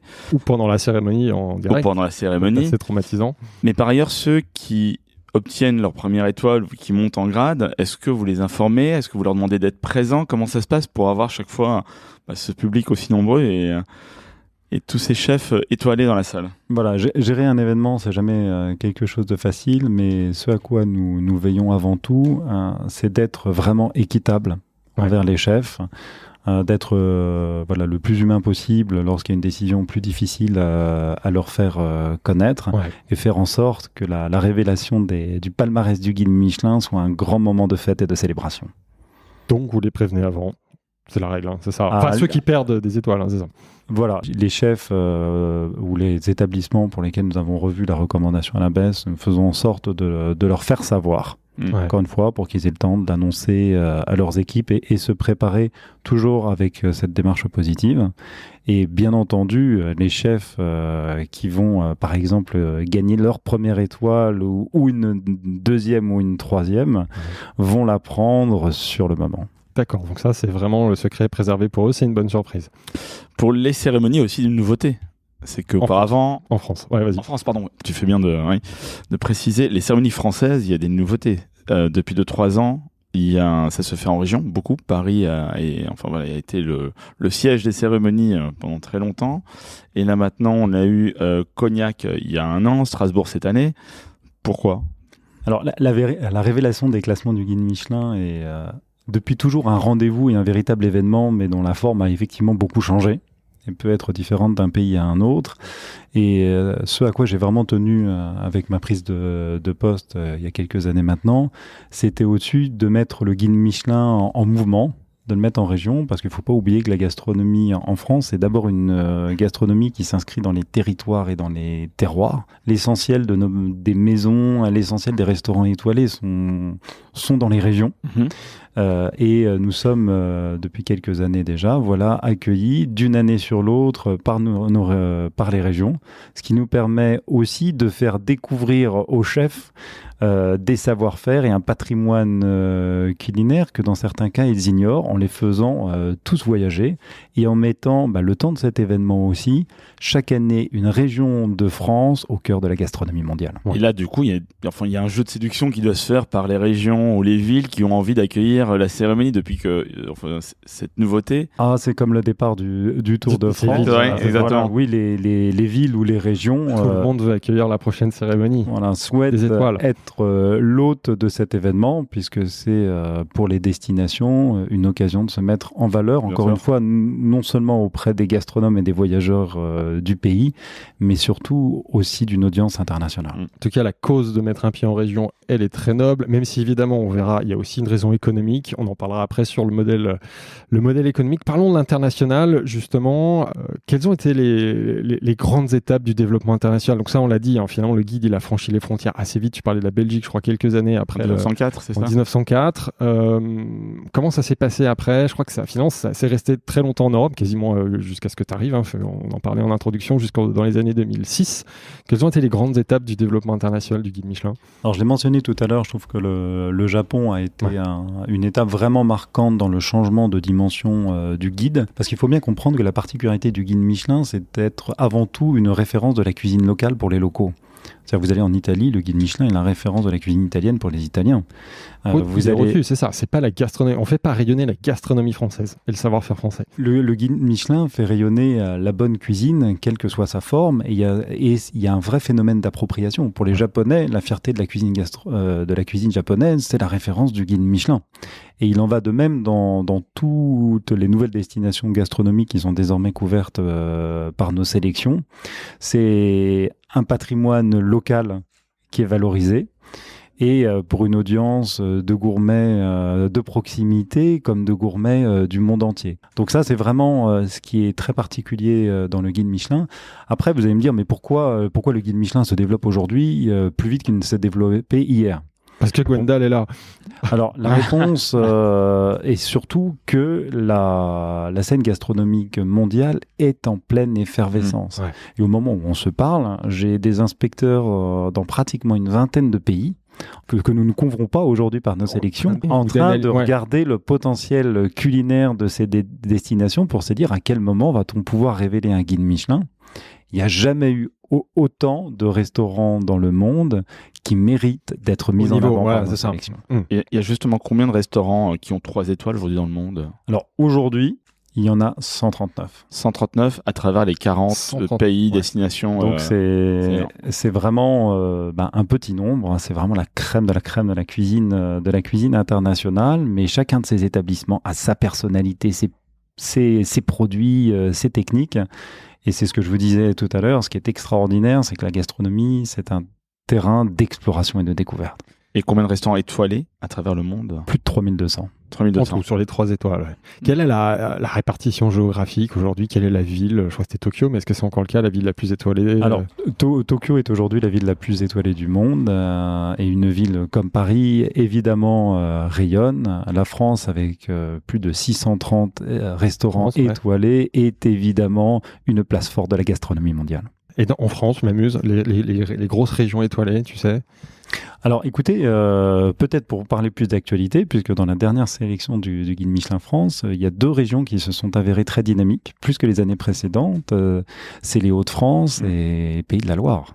Pays de la Loire, qu'on salue, et une région dynamique que je connais bien, les Pays de Savoie, enfin Savoie-Mont-Blanc, où il y a beaucoup d'étoilés. Voilà, que vous allez dans le sud-est, vous allez évidemment aussi dans le sud-ouest ou dans l'est, il y avait toujours eu beaucoup de tables étoilées, mais encore une fois, il y a une vraie dynamique en région. Et ce qui a marqué la sélection du Guide Michelin cette année, c'est qu'au-delà de ces régions gastronomiques traditionnelles, on voit que de plus en plus de jeunes chefs, souvent en couple avec des associés, s'établissent dans les régions au plus proche des produits pour faire vivre un nouvel héritage culturel. Ok. Petite question, parce que tu as bien dit que les critères étaient les mêmes d'un pays à l'autre. En revanche, on entend parfois que les restaurants étoilés d'un certain pays valent pas forcément les restaurants étoilés qu'on pourrait avoir nous en France. Qu'une étoile ou 2 étoiles n'a pas le même niveau quand c'est dans un autre pays. Qu'est-ce que tu réponds à ça ? Alors, vous savez, si vous posez la même question à un chef étranger, il va avoir la même réponse que le chef français. Il va vous dire, oui, mais en Allemagne, le guide Michelin est plus dur qu'en France. Donc, non, nous avons une seule et même équipe d'inspecteurs dans le monde. Nos inspecteurs voyagent d'une destination à l'autre en appliquant toujours la même méthode. Et il y a toujours une couche d'appréciation internationale dans nos recommandations pour s'assurer que nos étoiles aient partout la même valeur. Ce soit homogène. Très bien. On a une dernière question d'une personnalité que tu vas reconnaître assez facilement parce qu'elle a un accent un peu chantant et caractéristique. Bonjour Gwendal. Alors une première question un peu personnelle. La cuisine pour moi est beaucoup liée aux émotions et en général les émotions elles sont ravivées quand elles ramènent à quelque chose de l'enfance. Quelle est pour vous une émotion culinaire, une émotion autour du manger, autour de la cuisine que vous auriez eu quand vous étiez enfant? Ça, c'était ma première question. Et la deuxième question, je suis au Maroc là en ce moment en train de travailler à l'ouverture du prochain restaurant et je voulais savoir à quand un guide Michelin au Maroc et quelles sont les prochaines destinations pour les futurs guides Michelin. Voilà, à très bientôt, au revoir. Donc, tu as reconnu peut-être Hélène Darroze. On a le Sud-Ouest s'est invité à votre émission. Il fallait, c'est indispensable. Et j'aime beaucoup cette deuxième question. Étant d'origine marocaine, je suis curieux de savoir quelle sera ta réponse. On va commencer par la première question. Bien sûr. Une émotion d'enfance. Écoutez, alors peut-être influencé aussi par Hélène Darroze, mais j'ai aussi des émotions culinaires au Pays Basque. Et je me souviens, aussi de la saveur de certains produits très simples dégustés sur le marché. J'ai eu la chance d'avoir une grand-mère qui m'a enseigné très vite la différence entre le beau et le bon. Et c'est que le produit affreux peut être excellent et que le très beau produit peut avoir aucun goût. Je pense que la cuisine, souvent, ça commence comme ça. Et oui, le Maroc fait aussi partie de ces destinations gastronomiques qui ont un héritage, une personnalité culinaire que nous sommes en train d'explorer. Et j'espère qu'un jour, nous serons en mesure de révéler un classement du guide Michelin sur le Maroc. Donc, au moment où on nous parle, si on a bien compris, des inspecteurs du guide Michelin qui sont en train d'auditer le Maroc. Ou des auditeurs, peut-être. Voilà, comme dans beaucoup d'autres pays, donc affaire à suivre. Et quelles sont les prochaines destinations que vous allez ouvrir? Alors, vous savez, on peut en parler. J'étais simplement il y a quelques jours au Vietnam, tout à fait, où nous avons révélé le premier guide Michelin sur Hanoï et Ho Chi Minh City. Bon, ça, c'est pas un Ça, scoop, on le c'était savait. ouais, parce qu'en plus, on enregistre au mois de juin et sera diffusé peut-être un peu plus petit peu tard. plus Mais tard. est-ce qu'il y aura d'autres destinations Alors, prévues, vous ou alors allez c'est au fur et à mesure? connaître dans les prochaines heures quelle Non. sera la prochaine destination Ah, du guide non. Michelin. À D'accord. l'inverse, est-ce qu'il y a des pays où vous refuserez d'aller Alors, pour telle le ou guide telle- Michelin, pour- ce qui est important, telle ou c'est telle raison, hein. de révéler la scène culinaire et d'aller chercher les talents là où ils sont. En revanche, il y a des pays dans lesquels nous ne pouvons pas opérer. Nous avons, il y a quelques années, fait le premier guide Michelin sur Moscou. Ouais. Publication que nous avons arrêtée pour les raisons que vous pouvez On imagine. évidemment connaître. Après, il est important pour nous, dans un pays, de pouvoir être indépendant, de pouvoir être anonyme. Donc, il faut des pays dans lesquels notre indépendance et notre liberté éditoriale soient parfaitement respectées. Très clair. Samir, à toi. Bon, on va bientôt parler business, mais avant ça, encore un petit cadeau. Il y a un petit côté Père Noël aujourd'hui. Hein, en plus. Il y a beaucoup de rouge. Alors voilà, tous ces cadeaux ont en commun une seule et même couleur que Bien. nous chérissons particulièrement. Ah oui, Le bien vu. rouge. Le rouge, Sur le exactement. papier cadeau, et pas uniquement, tu vas le voir à l'intérieur aussi. Et Gwendal est un expert de la radio parce qu'il fait exprès de Ah. bien déchirer le papier près du micro. Ah non, pour que mais nos il fait auditeurs du respect. vivent. Non, Il mais est bon, Suspense, c'est surtout que je galère un petit peu, mais avant de le découvrir, je vous dis déjà merci. Alors, de l'extérieur, dans le paquet, il m'a semblé que c'était une paire de chaussettes. On n'a pas coupé. Et Samir va t'expliquer Alors, pourquoi. Alors, ce sont mes chaussettes rouges ce sont des chaussettes rouges. que vous allez me exactement. demander de porter au prochain événement du guide Non, Michelin. non, pas du Par tout. exemple. Non, tu Avec vas un petit voir. logo Business of Non, Bouffe. c'est juste pour la suite des questions qui vont arriver. Parce que ça, c'est les chaussettes pour que tu saches. On te considère comme étant le pape des papis. Et on s'est dit que tu avais droit à des chaussettes et pas n'importe lesquelles. Ce sont les chaussettes que portent les papes au Vatican, figure-toi. C'est la Ça, même marque. C'est la même marque que les chaussettes des papes depuis des siècles presque. Donc là, on va poser, justement, c'est pour la prochaine séquence. Et la prochaine séquence, ça va être, on va faire un petit pas de côté et on va te demander qu'est-ce que tu ferais si tu étais à la place de, ou en l'occurrence, dans ce cas-ci, dans les chaussettes de diverses personnes. Gwendal, comment te sentirais-tu si tu étais un ou une chef 2 semaines avant la cérémonie de remise des étoiles? 2 semaines avant. Très très bonne question. Alors, je pense que dans leurs chaussettes, j'aurais surtout une formidable curiosité parce que j'aurais envie de savoir. Parce que, comme les chefs, je mesure l'impact des décisions du guide Michelin dans le regard des clients, dans la fréquentation des restaurants, dans la motivation de l'équipe. L'étoile, c'est vraiment la reconnaissance d'un travail collectif. Et comme le disait un grand chef, Pierre Gagnère, vous savez, l'étoile, c'est le passeport pour la liberté. Quand vous avez une étoile, vous pouvez aller plus loin dans vos créations. Le Banquerie vous regarde, vous considère, donc finalement, c'est vos projets qui peuvent prendre une nouvelle ampleur. Donc plutôt de Donc, curiosité, plus de la curiosité que de la crainte, de la peur ou de l'angoisse. Je pense que les étoiles, avant tout, font briller les yeux des gastronomes, des chefs et aussi des chefs en devenir. Si vous échangez dans les écoles de cuisine, vous allez voir que c'est quelque chose qui les motive parce que l'étoile, c'est aussi la garantie de pouvoir vivre non pas de vos moyens, de votre marketing, mais de votre talent. Comment te sentirais-tu si tu es dans les chaussettes d'un chef qui vient d'avoir une étoile? Alors, je vais vous dire, pour moi, les plus grandes émotions vécues sont vraiment celles des chefs qui rentrent dans cette famille des restaurants étoilés. Parce que c'est vraiment un changement de catégorie, un changement parfois de vie et de trajectoire. Et c'est un encouragement à aller plus loin. Et je peux vous dire que ce que me disent souvent les chefs qui prennent leur première étoile, c'est que déjà, ils commencent à être inscrits sur la carte de France. Okay. Et c'est... comment vous dire ça ? C'est aussi une vraie reconnaissance du local. Ils vont me dire, mais vous savez, mon premier client, ça a été mon voisin. Il passe depuis toujours devant mon restaurant, et le jour où il m'a mis une étoile, il a enfin poussé la porte. Et à l'inverse, comment te sentirais-tu dans les chaussettes d'un chef qui n'a pas eu l'étoile, juste après la cérémonie? Vous savez, les chefs sont combatifs, et mais ils ont envie de remettre le couvert, et moi je serais comme eux, combatif, et j'aurais envie de rejouer. D'en découdre. Pourquoi ? Parce que les étoiles, les chefs et les clients le savent, elles sont annuelles. C'est-à-dire que tous les ans, on rejoue. Il faut qu'elles soient actuelles pour qu'elles soient pertinentes. Modèle Guy Savoie. Comment te sentirais-tu si tu étais le président de la République et que tu devrais parler du guide Michelin? Un mot, peut-être. Un mot ou deux, pas trop long. Le guide Michelin assure le rayonnement de la gastronomie dans le monde et par là même aussi le rayonnement de la cuisine française, puisque la cuisine française est une des plus inspirantes du monde. On racontera un jour les coulisses de cette question parce qu'elle est... elle a une histoire. Je suis preneur. On a failli avoir une question du président. Que penserais-tu du guide Michelin si tu étais un journaliste gastronomique ? Comme je vous le disais tout à l'heure, je pense que le guide Michelin et les journalistes gastronomiques font deux métiers différents qui peuvent tout à fait se compléter. Et dernière petite question. Que penserais-tu du guide Michelin si tu étais un fonds d'investissement ? Je verrais dans le guide Michelin une formidable opportunité parce que c'est un média culturel qui a un impact extraordinaire, mais le guide Michelin n'est pas à vendre. Il appartient au groupe Michelin depuis sa naissance, il a 123 ans, et il est bien destiné à y rester. Il y a déjà eu des offres d'achat, j'imagine, oui, qui ont été déclinées. Le guide Michelin fait partie intégrante du groupe Michelin, de son histoire. On partage jusqu'à notre mascotte commune, le Bibendum.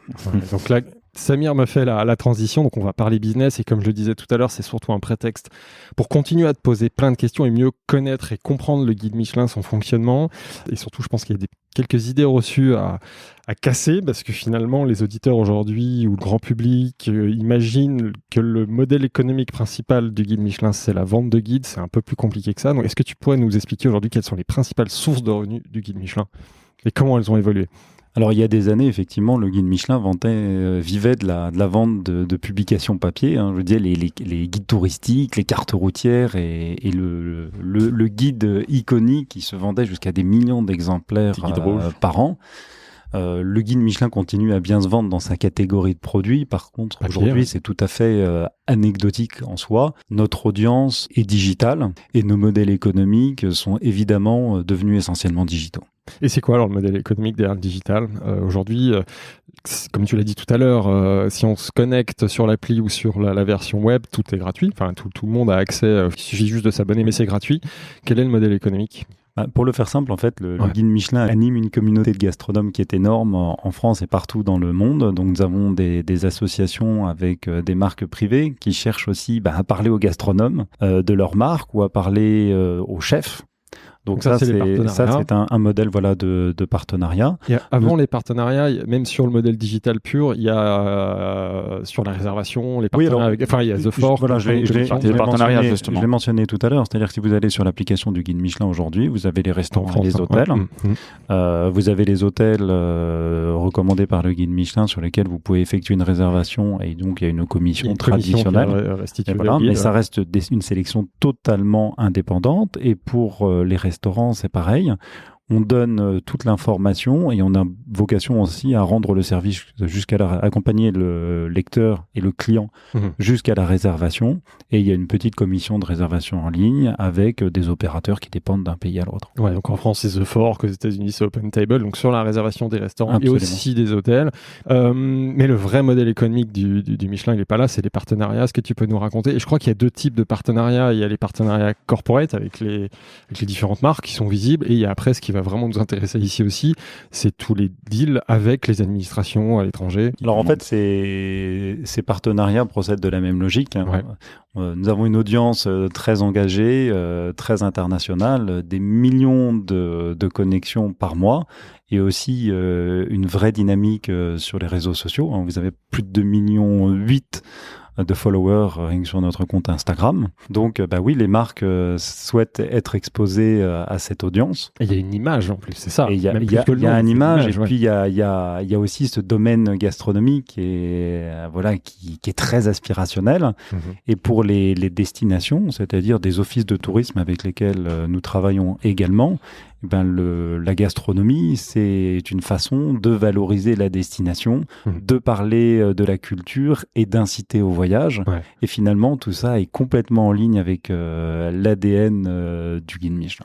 Et pour revenir justement sur les marques avec lesquelles vous travaillez, est-ce que tu pourrais nous dire s'il y a une charte ou il y a une sorte de...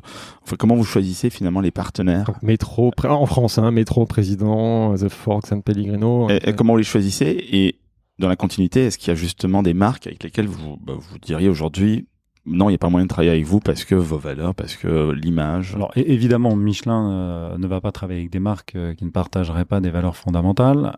Par contre, je pense que plus important que ça, le guide Michelin est totalement indépendant. C'est-à-dire, quels que soient les partenariats avec des marques ou les sponsors que vous pouvez avoir sur un événement, par exemple, les inspecteurs du guide Michelin n'ont rien à voir avec tout ça. Oui, ça oui. C'est-à-dire que les décisions des inspecteurs sont prises sur la base de la qualité des restaurants. On fait un contenu éditorial indépendant et de qualité. Par contre, l'audience, nous pouvons l'exposer, mettre en visibilité auprès de cette audience très engagée.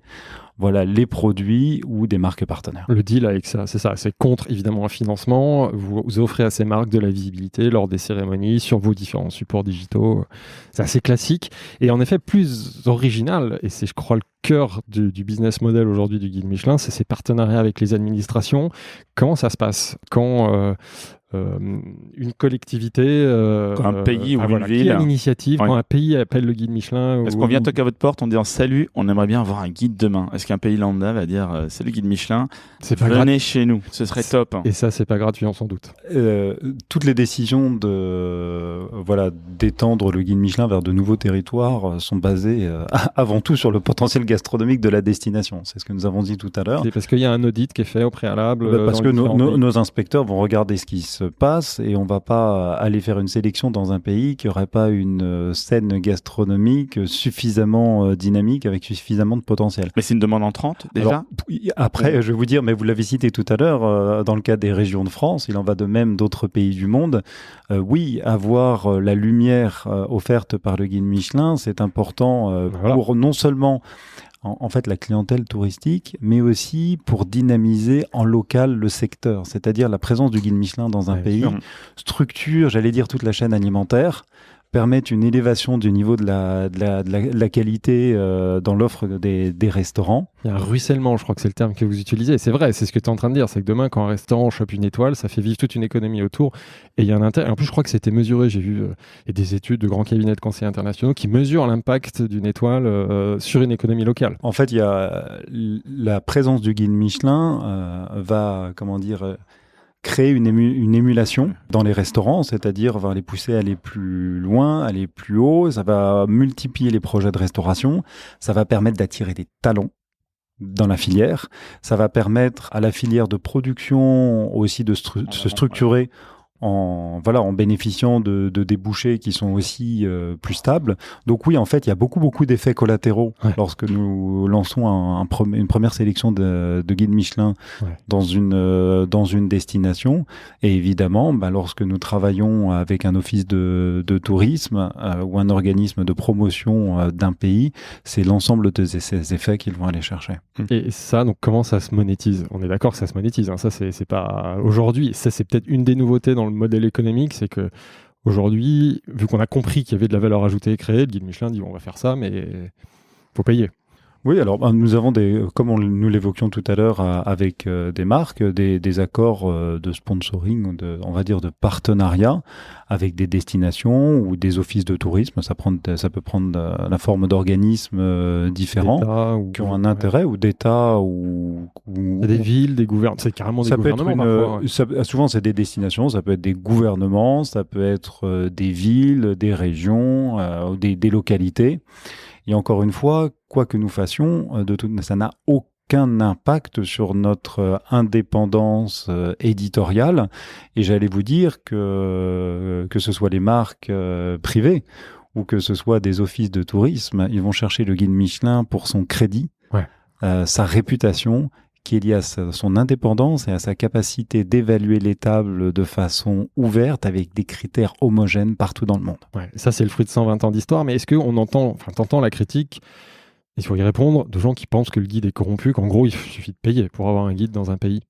Qu'est-ce que tu réponds à ça? Écoutez, déjà, il n'y a pas des guides partout, et il est probablement que les pays qui seraient prêts à payer le plus cher n'ont pas de guide Michelin, et que non, il n'y a absolument aucun lien entre les deux. Nos inspecteurs, eux, ne s'intéressent qu'à la qualité de la table sur la base des 5 critères que j'ai évoqués tout à l'heure. Ça coûte combien une prestation si je suis responsable d'un gouvernement dans un pays? Enfin, la création d'un guide, l'ordre de grandeur, je me doute que tu donneras pas le chiffre, mais... Non, alors, il peut y avoir des choses très différentes parce qu'en fait, ça dépend ce que vous faites. C'est un paquet. C'est comme une marque. On va vous exposer à une audience. Donc, à quelle audience de quel pays? Quel est finalement le programme de communication que vous allez co-construire avec le guide Michelin? Ouais. Donc, en fait, les ordres de grandeur peuvent être très différents en fonction des destinations. Mais oui, ça peut atteindre plusieurs millions. Ouais. Mais ce qui est important, c'est que quoi que l'on fasse, l'indépendance reste absolue. C'est un prérequis. Le guide Michelin ne s'est jamais développé dans un pays dans lequel il n'a pas la capacité d'opérer en lien avec ses valeurs et garantir la protection des personnes et la qualité des recommandations que nous partageons. Aujourd'hui, on est d'accord que la principale source de revenus du guide international, c'est ça, c'est ses partenariats, c'est bien plus que l'édition ou le deal sur les réservations, c'est ça? Alors aujourd'hui, les partenariats sont une source significative des revenus du guide Michelin, oui. Et ça, c'est une nouveauté aussi, parce que quand tu es arrivé, j'imagine que ce n'était pas du tout le cas, et que tu as sacrément développé cette partie-là. En fait, cette transformation de modèle économique a été rendue possible par deux choses. On l'a évoqué tout à l'heure, l'expansion internationale et aussi la digitalisation des guides Michelin, c'est-à-dire l'incroyable croissance de son audience. C'est-à-dire, si on compare ça il y a quelques dizaines d'années, notre audience se résumait quelque part à nos ventes de guides papier. Ouais. Aujourd'hui, vous avez le cumul des audiences digitales, de toute l'activité que nous avons sur les réseaux sociaux, et c'est ça qui intéresse les marques, c'est ça qui intéresse les destinations. Et ce qui est formidable, c'est que cette audience ne cesse d'augmenter et elle prend de plus en plus de valeur pour les deux. Et surtout, un autre point, c'est que vous avez aujourd'hui fait la démonstration de l'impact sur ces écosystèmes. Donc je pense que les demandes entrantes, vous savez, peut-être assez fortes. Juste un chiffre, ça c'est une étude qui avait été faite sur les États-Unis, à San Francisco, où nous avons lancé notre premier guide. Ouais. Il a été prouvé que chaque création d'emploi dans un restaurant du guide Michelin créait un emploi en dehors de la filière. Enfin, en dehors du restaurant, dans la filière. Donc en fait, il y a un impact aussi sur la génération d'emplois. Et puis, il ne faut pas oublier que lorsqu'on envoie des inspecteurs dans un pays, on réinjecte une partie significative de nos dépenses de table et nos dépenses de voyage dans la région. Ils consomment. Au final, quel est le métier du guide Michelin aujourd'hui? Comment c'est Est-ce que c'est un média? Est-ce que c'est un gros prescripteur? Aujourd'hui, le guide Michelin est certainement un des médias culturels les plus influents au monde, puisque la gastronomie, c'est de la culture. Le guide Michelin met en avant les cultures, permet les échanges, il y a un véritable engagement avec l'audience. Maintenant, notre métier reste le même. Ouais. C'est d'aller s'attabler dans les restaurants pour partager la meilleure recommandation possible aux gourmets du monde entier. Et tu parlais tout à l'heure justement de communauté. Cette communauté, comment est-ce que tu l'as fait vivre? Comment est-ce que justement vous échangez avec cette communauté? Parce qu'il y a certainement encore plein de choses à faire. Et comment tu l'as fait vivre aujourd'hui? Alors là, je souris déjà à la question parce que oui, il y a plein de choses à faire. En fait, le potentiel semble complètement illimité parce que déjà la scène gastronomique n'a jamais été aussi dynamique et en pleine effervescence. Jamais, j'allais dire, il n'y a eu autant d'intérêt pour les bonnes tables. Et oui, il y a une conversation entre les gourmets, il y a une conversation aussi avec les chefs, parce que les chefs aussi sont des prescripteurs, ils ont aussi leur propre communauté de fans. Donc il se passe énormément de choses sur les plateformes d'échange. La gastronomie est un sujet de dialogue, de partage, et on dit souvent que sur les réseaux sociaux, plus d'une photo sur deux partagée est une photo de plat. Et même chose pour les chefs. Est-ce que tu dirais que c'est une famille finalement de chefs étoilés? Est-ce qu'il y a des relations internationales finalement? Parce qu'au sein d'un pays en France, nous qui connaissons ce cas, effectivement, on voit ce côté très grégaire, très communautaire des chefs étoilés, cette reconnaissance. Mais j'ai l'impression que ça n'existe pas forcément entre les pays. Alors, vous savez, si on parle de la gastronomie française ou des chefs d'origine de France, il faut constater qu'aujourd'hui, sur les plus de 3000 restaurants étoilés dans le monde, vous en avez 20 ou 30% qui sont d'influence française. Ouais. Donc, il y a un rayonnement international, ce qui prouve bien qu'il y a déjà des échanges. Il y a des chefs de France qui se sont implantés à l'étranger, puis il y a des chefs étrangers qui se sont beaucoup inspirés de la France, dans leur style de cuisine ou dans leurs produits. Donc, oui, il y a cet échange, mais aussi... entre tous les pays et entre les établissements. Ouais. Et oui, nous considérons, et d'ailleurs c'est une expression que nous utilisons toujours, qu'il y a une famille, notamment des restaurants étoilés. Pourquoi ? Parce que lorsqu'un restaurant est étoilé, souvent le personnel du restaurant, ça va lui ouvrir des portes. Ça va lui donner la possibilité d'aller travailler dans d'autres restaurants étoilés dans le monde, et ça favorise vraiment les échanges et la dynamique du marché du travail. Juste encore un dernier point sur la partie business avant qu'on parle de la responsabilité. Donc on a parlé du chiffre d'affaires, on a compris d'où il venait. La rentabilité, c'est quand même un sujet important. Aujourd'hui, est-ce que le guide en tant que tel, c'est rentable ? Ce que je peux vous dire, c'est que le guide Michelin est pérenne et continue à se développer. Et ce qui fait aussi la force du guide Michelin, ça a été sa formidable constance. Je vous le dis, c'est 123 ans d'histoire. C'est pas le cas aujourd'hui, mais oui, il y a eu forcément des années de vaches grasses et des années de vaches maigres. Pendant les 2 conflits mondiaux, le guide Michelin a arrêté sa publication. Donc il y avait pas de revenus. Il n'en demeure pas moins que le guide Michelin a traversé ces crises, comme la crise du Covid dont vous avez parlé tout à l'heure. Il en est sorti à chaque fois renforcé et il est en pleine expansion. Et tu disais que le modèle économique a énormément évolué. C'est quand même un modèle économique de médias, ce qui est des modèles assez compliqués. Le financement des médias est complexe. En plus, ça pose toujours la question de l'indépendance. Là, la particularité qu'il faut quand même citer, c'est que le guide Michelin, il appartient à un groupe. C'est une très bonne remarque. J'allais dire, en fait, au-delà des moyens, le groupe Michelin donne au guide Michelin une force extraordinaire parce qu'il y a des ressources, il y a des compétences dans d'autres métiers que celui de l'inspection. D'accord. Et le groupe Michelin est un groupe extrêmement international et nous disposons évidemment de cette force-là pour accélérer notre expansion. Et quel est l'intérêt du groupe Michelin pour d'avoir gardé ce guide tout au long de l'histoire finalement ? Est-ce que c'est pour la communication ? Pour pour se diversifier. Le guide Michelin en soi aujourd'hui est une activité économique qui assure sa propre vie et sa propre pérennité. Donc rentable. Voilà. Ce que je peux vous dire, c'est que encore une fois, la mission reste la même. On est au service du voyageur et le groupe Michelin est au service de la mobilité et d'une mobilité durable. Et de ce point de vue-là, le guide Michelin et le groupe Michelin, dans ses activités cœur, sont parfaitement alignés. Et c'est évidemment un énorme levier de communication pour le groupe Michelin. Il y a combien de salariés dans le guide Michelin ? Tu vas pas nous répondre parce qu'on ne sait pas s'il y a des inspecteurs, donc j'oublie ma question. Ah si, on peut on peut tenter. Je ne vous apporterai pas la réponse, mais voilà, ce n'est que une toute petite partie des gens qui travaillent dans le groupe Michelin dans son ensemble. En pourcentage, tu peux nous dire ? Je ne vous le dirai pas. C'est bien. J'essaye. Voilà, je garde quelques secrets qui entretiennent aussi le mystère. On va parler de l'avenir, mais avant ça, j'aimerais qu'on parle de la responsabilité. Et la responsabilité du guide, elle prend évidemment plein de formes. Il y a la responsabilité sociétale, mais avant ça, il y a la responsabilité par rapport au secteur de la gastronomie, qu'on a compris qu'aujourd'hui le guide a un poids, un rôle très important sur toute la scène culinaire mondiale. Comment est-ce que vous appréhendez ce rôle et surtout cette responsabilité ? En gros, vous pouvez pas faire n'importe quoi aujourd'hui. On sent que, c'est ce qu'on a commencé à dire, mais aujourd'hui, la décision de mettre une étoile ou pas, ça influence une économie, mais ça influence aussi la vie d'hommes, de femmes, évidemment aussi. Le guide Michelin a un impact. Pourquoi il a un impact ? Parce qu'il est suivi massivement par les amateurs de bonne table. Ouais.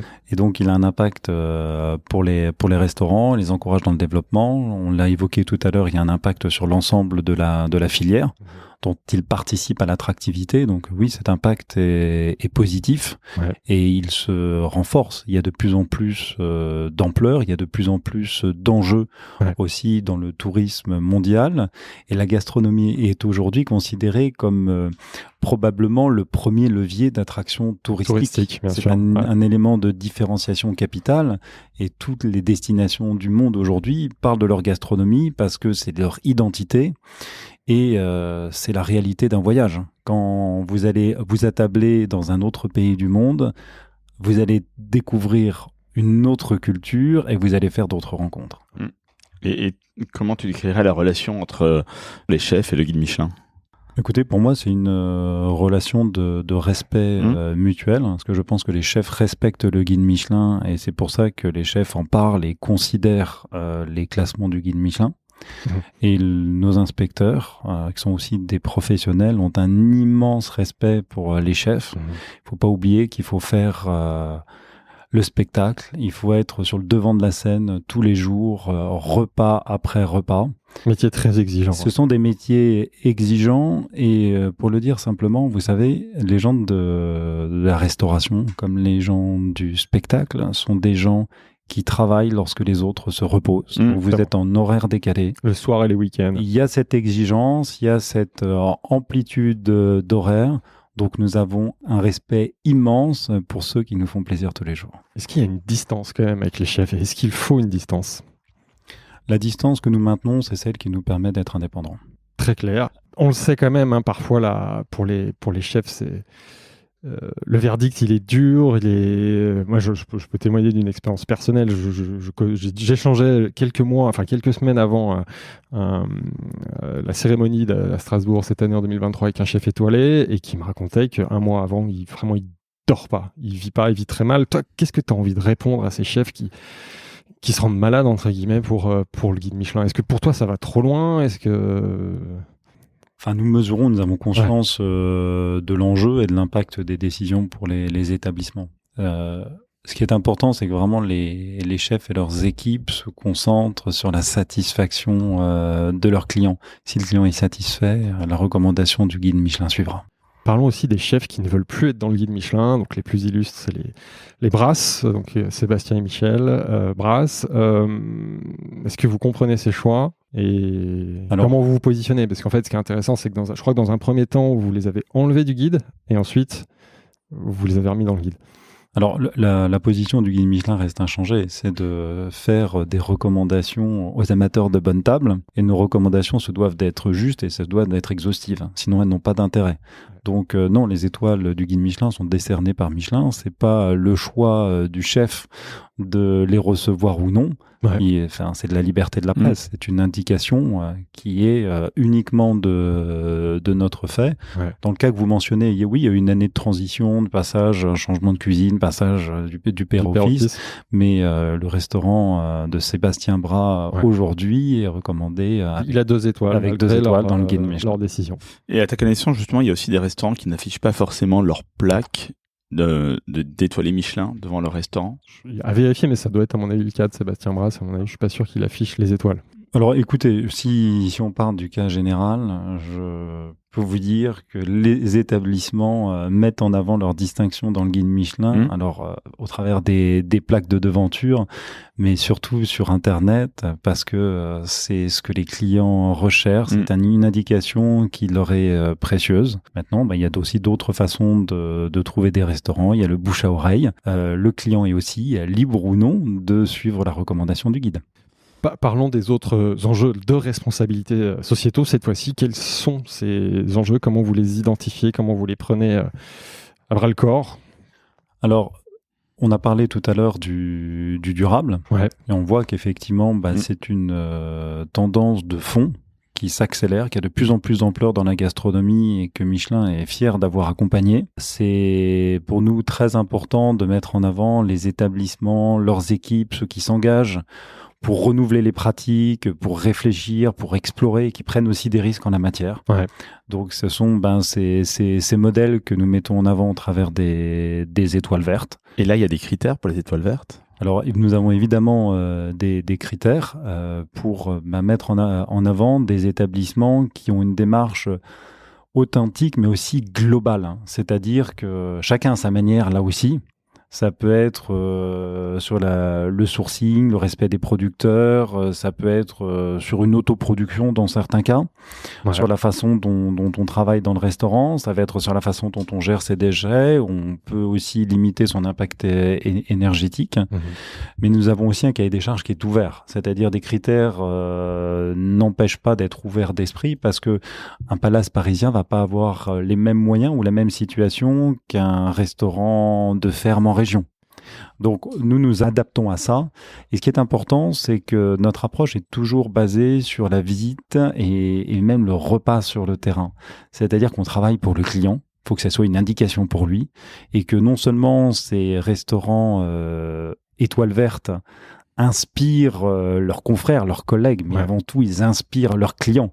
Parce qu'au travers de la gastronomie, c'est le sujet de l'alimentation dans son ensemble qui est en jeu. Comment vous mesurez ça? Parce que autant on a compris sur les critères gastronomiques, c'est le métier des inspecteurs depuis 120 ans, mais là, aller analyser l'impact, le gaspillage, déjà je pense que c'est pas l'inspecteur, il ne sait pas faire ça, c'est un autre métier. Comment vous faites? Alors, le guide Michelin ne fait pas un audit. Les inspecteurs du guide Michelin ne sont pas chaque minute derrière le chef ou chacun des membres de l'équipe pour voir ce qu'il a fait de chacun de ses déchets ou éplucher les factures. Par contre, nos inspecteurs font un vrai travail d'investigation. D'accord. En amont, en aval, ils vont se rendre compte sur le terrain au travers de leurs essais tables pour voir si ce que le restaurant dit, il le fait. Et si cette expérience et si ces pratiques sont vraiment mises en œuvre. Et là aussi, on va le faire avec le regard du client qui est derrière un professionnel et un expert. Et ça, c'est quand même un gros virage parce que c'est un nouveau métier. Enfin, ça nécessite des ressources. Alors, des inspecteurs, nouveaux inspecteurs avec des profils un peu différents. Oui. Ça nécessite de monter en compétences. Ouais. Tu as des inspecteurs dédiés à ça ou tu formes tes inspecteurs historiques? Alors, nous avons des inspecteurs que nous avons dédiés au sujet, c'est-à-dire à qui nous avons donné vraiment du temps pour se former et aussi embarquer les autres. Parce que ce qui est important, c'est que l'ensemble des inspecteurs soient sensibilisés à ces pratiques et soit capable de décerner, d'identifier pour mettre en avant les établissements qui sont les plus avancés en matière de gastronomie durable. Et je dois vous dire que, vous savez, la France compte plus de 90 restaurants étoiles vertes aujourd'hui sur les 450 restaurants étoiles vertes dans le monde. Donc la France est une destination qui brille aussi en la matière. Toujours pour continuer sur la responsabilité sociétale, ça c'est une question qu'on a beaucoup eu à travers les auditeurs et qu'on comptait de toute façon poser. La question sur la représentativité des femmes. Et typiquement, il y a Julie Chapon, qui est la fondatrice d'une application qui s'appelle Yuka. Que tu connais forcément. La cofondatrice, pardon. Et elle demande, est-ce qu'il n'y a pas un problème avec la représentativité des femmes dans le palmarès des guides Michelin? Qu'est-ce que tu aurais à répondre à ça? Parce que c'est quelque chose où chaque année, dans le palmarès, c'est un peu le retour qu'on entend le lendemain des cérémonies, en France en tout cas. Encore une fois, à l'étranger, je ne sais pas, mais en France, oui. On peut que reconnaître une chose, c'est qu'il y a aujourd'hui trop peu de femmes à la tête des cuisines ou des restaurants qui figurent dans notre palmarès. Je crois qu'en France, c'est un fait. Dans le palmarès 2023, elles sont moins de 10%. Voilà, c'est un fait parce qu'encore une fois, le guide Michelin n'a pas de quota dans son approche. Vous êtes étoilé parce que vous faites de la bonne cuisine, pas parce que vous êtes une femme ou parce que vous proposez un style de cuisine particulier. Donc nous, c'est vraiment important, c'est la promotion par le talent. Par contre, oui, ça fait partie des sujets que nous avons pris à bras le corps, c'est-à-dire dans la mesure où nous avons des femmes étoilées de talent, nous faisons en sorte de leur donner un maximum de visibilité pour inspirer d'autres jeunes femmes à rejoindre le secteur. Et vous savez, quand on regarde ce qui se passe en cuisine, oui, vous avez aussi de plus en plus de femmes dans les équipes des restaurants. Et quand vous regardez, même avant tout ça, dans les écoles de cuisine, les écoles hôtelières, vous voyez que maintenant, vous avez souvent même une majorité de femmes. Donc, nous continuons à encourager ce changement. Mais oui, à l'heure d'aujourd'hui, on peut dire qu'il n'y a pas assez de femmes en responsabilité dans les cuisines des grands établissements. Et comment on pourrait faire pour qu'il y en ait plus, justement? Enfin, est-ce qu'il y a moyen de pousser ça, de les inciter, je sais pas, de les valoriser d'une manière ou d'une autre? Alors, surtout, vous êtes puissant. Enfin, le guide Michelin est puissant. Et comment on peut utiliser cette puissance pour justement essayer de travailler au service de ce sujet? Encore une fois, ça oblige, sans aucun biais sur la sélection. Ouais. Parce que ça, c'est important pour nous. Il n'y a pas de quota. Vous êtes mis en avant sur la base de votre talent. Et c'est ce qui donne toute la force à ce que le guide Michelin peut faire. Oui, nous mettons en avant les femmes de talent dans nos sélections. Et oui, au travers de nos événements, notamment, nous allons pouvoir les mettre en lumière, à la fois dans les métiers de cuisine, mais aussi les métiers de salle. C'est une des raisons pour lesquelles nous avons aussi, en plus de nos étoiles, des prix spéciaux que nous décernons chaque année et qui ont pour finalité de mettre en valeur tous ces métiers qui font la gastronomie aujourd'hui, pour faire en sorte que ces filières aussi soient attractives. Et sur le fond aussi, il faut aussi que les conditions de travail dans les restaurants continuent à évoluer pour être compatibles avec d'autres rythmes de vie que un service, 2 services dans la journée avec une longue coupure, des services qui se terminent très tard le soir et de très nombreux jours d'ouverture par semaine. Est-ce qu'à l'international, on a le même diagnostic? Est-ce qu'il n'y a qu'en France qu'il y a aussi peu de femmes en cuisine dans les palmarès? Est-ce qu'il y a des pays où, au contraire, on a un meilleur équilibre homme-femme? Alors, il y a des différences d'un pays à l'autre, mais je vais dire que de façon générale, il y a quand même plus d'hommes que de femmes dans les cuisines du monde, même si paradoxalement, souvent la grande cuisine est d'origine féminine. Vous savez, lorsqu'il y a eu les premières 3 étoiles du guide Michelin en 1933, vous avez 2 femmes qui avaient 3 étoiles à l'époque. C'est à Lyon, non, les mères les fameuses mères lyonnaises. La mère Brasier. Les mères lyonnaises. Voilà, tout à fait, les fameuses mères lyonnaises. Donc, dès le début du guide Michelin, il y avait des femmes à 3 étoiles. Il y en a encore aujourd'hui. Et pour vous donner juste un exemple, la semaine dernière, nous révélions notre sélection au Vietnam. Et sur les 4 restaurants qui ont pris une première étoile cette année, 2 restaurants sont tenus par des femmes. Donc, il y a un peu d'espoir qui vient de l'international. Espérons que ça aille dans le bon sens aussi en France. On a une dernière question sur les sujets de responsabilité sociale. C'est une auditrice qui nous demande, qui s'appelle Margot Delacroix, comment le Michelin souhaite se positionner sur les violences en cuisine? Dans la mesure où vous avez une position ultra suivie dans le domaine, est-ce que vous pourriez pas, ou est-ce que vous faites des choses qui vont dans le bon sens? Est-ce que c'est votre rôle aussi ou pas? Nous, notre rôle et notre mission, nous l'avons reprécisé tout à l'heure, c'est d'aiguiller le visiteur. C'est de faire une recommandation sur la base de la qualité de la table. Le guide Michelin n'a pas à se substituer au magistrat. Je pense que là, on entre dans un autre domaine.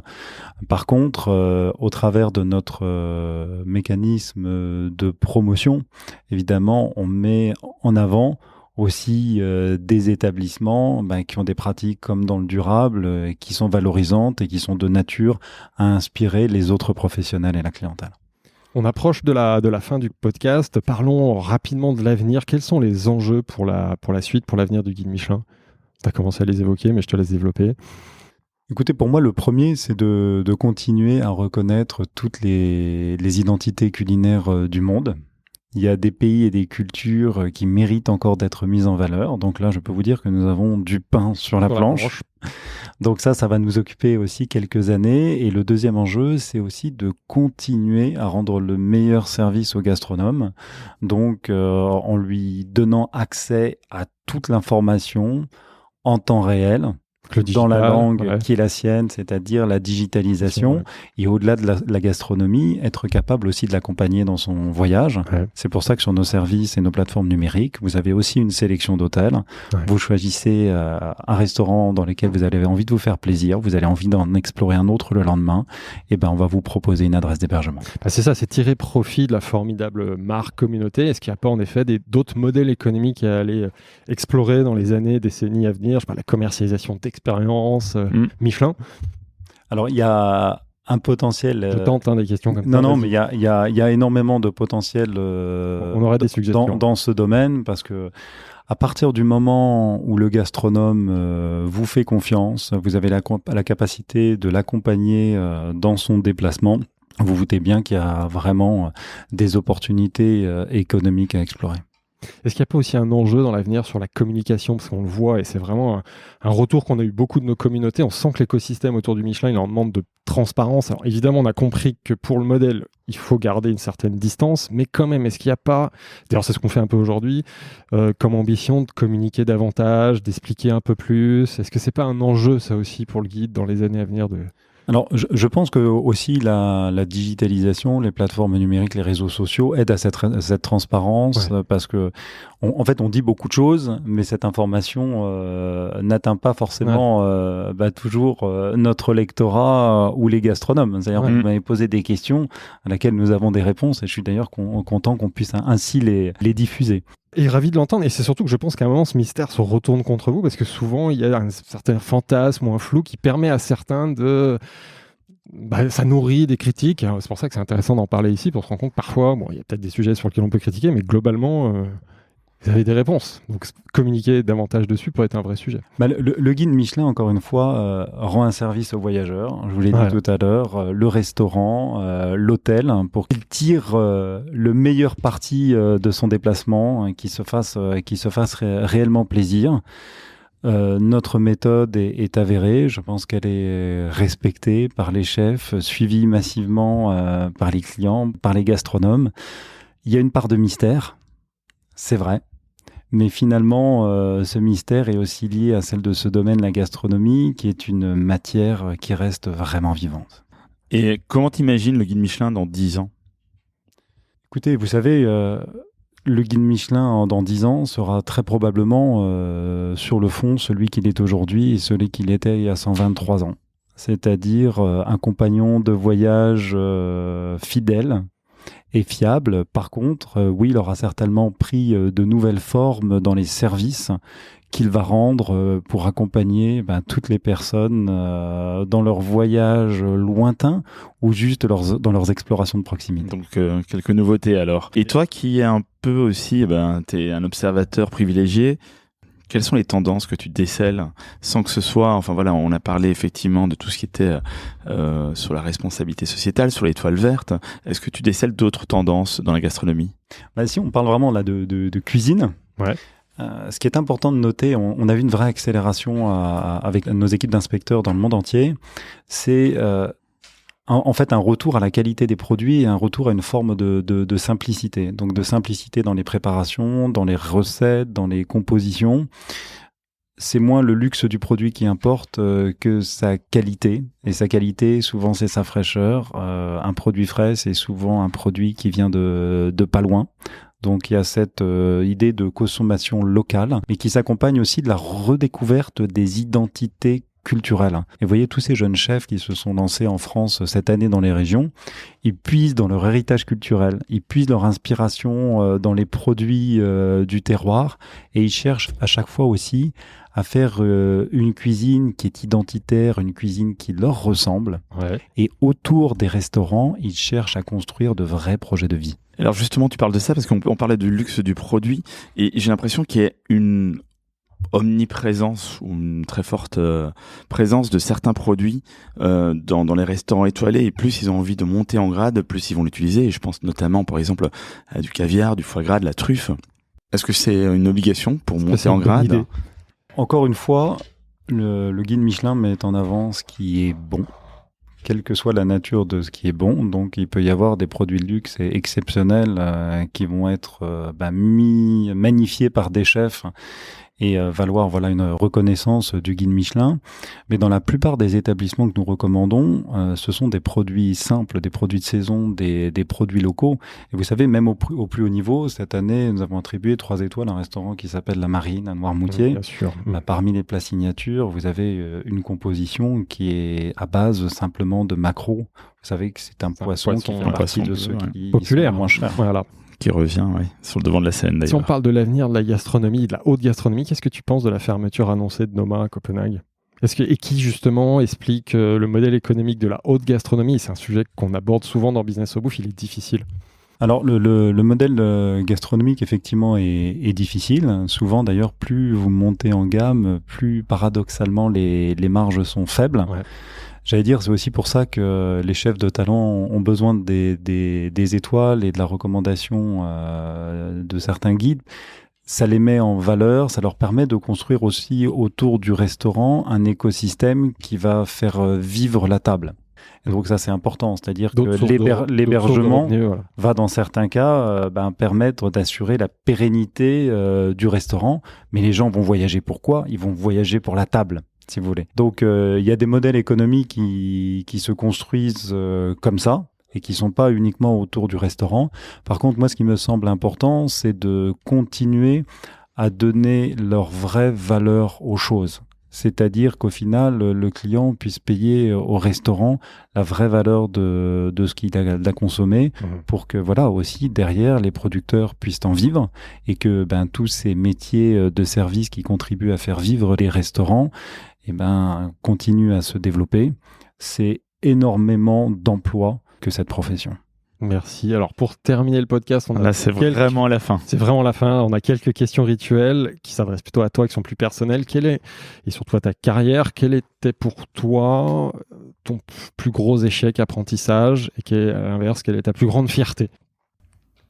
Ce que je vis comme un échec, c'est quand je n'arrive pas à retenir un talent. Un talent dans l'équipe, dans les inspecteurs. Et ta plus grande fierté, ta plus grande réussite?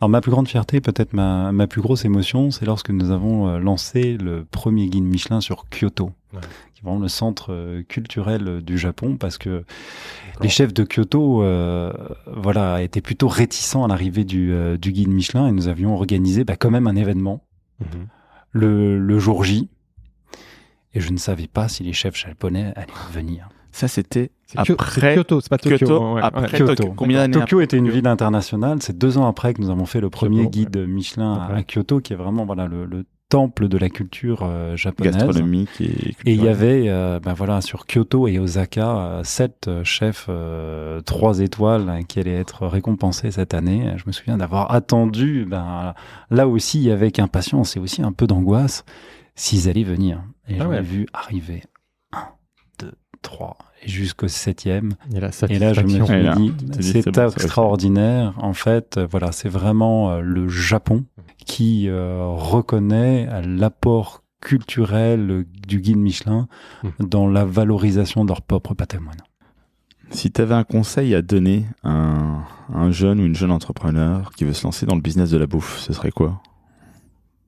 Un restaurateur. Un chef ou une chef, justement. Un conseil du patron du Michelin. Alors pour ce qui est de la cuisine, encore une fois, on est plutôt dans la bonne bouffe, mais c'est de ne pas hésiter à faire une cuisine qui leur ressemble, à aller chercher la qualité dans la simplicité, puisque c'est au final ce que vont aller chercher la plupart du temps les clients. Une dernière question, est-ce que tu aurais un cadeau pour nos auditeurs qui sont arrivés jusqu'ici, un bon plan bouffe à partager, un livre, un podcast, une série, un film, un restaurant? Je pense que tu vas jouer ton droit de réserve. Non, un cadeau qu'on peut facilement partager avec tous vos auditeurs puisqu'il est gratuit, c'est d'aller télécharger l'application du guide Michelin qui leur donnera d'un simple clic accès à 40 pays aux meilleurs restaurants du monde. Il est fort jusqu'au bout. Écoute, merci Gwendal. Merci, effectivement. Je pensais que tu allais jouer beaucoup plus le joker que ça, donc je te remercie pour ta transparence et d'avoir joué le jeu, d'avoir répondu à nos questions, celles de nos auditeurs et de nos invités à distance. Bon appétit à tous. Merci, à très bientôt. Si le podcast vous a plu, n'hésitez pas à vous abonner à Business of Bouffe sur votre appli audio et à partager l'info autour de vous. Vous pouvez aussi nous laisser 5 étoiles sur Apple Podcast ou Spotify, c'est important pour nous aider à gagner de la visibilité. Merci et à très bientôt.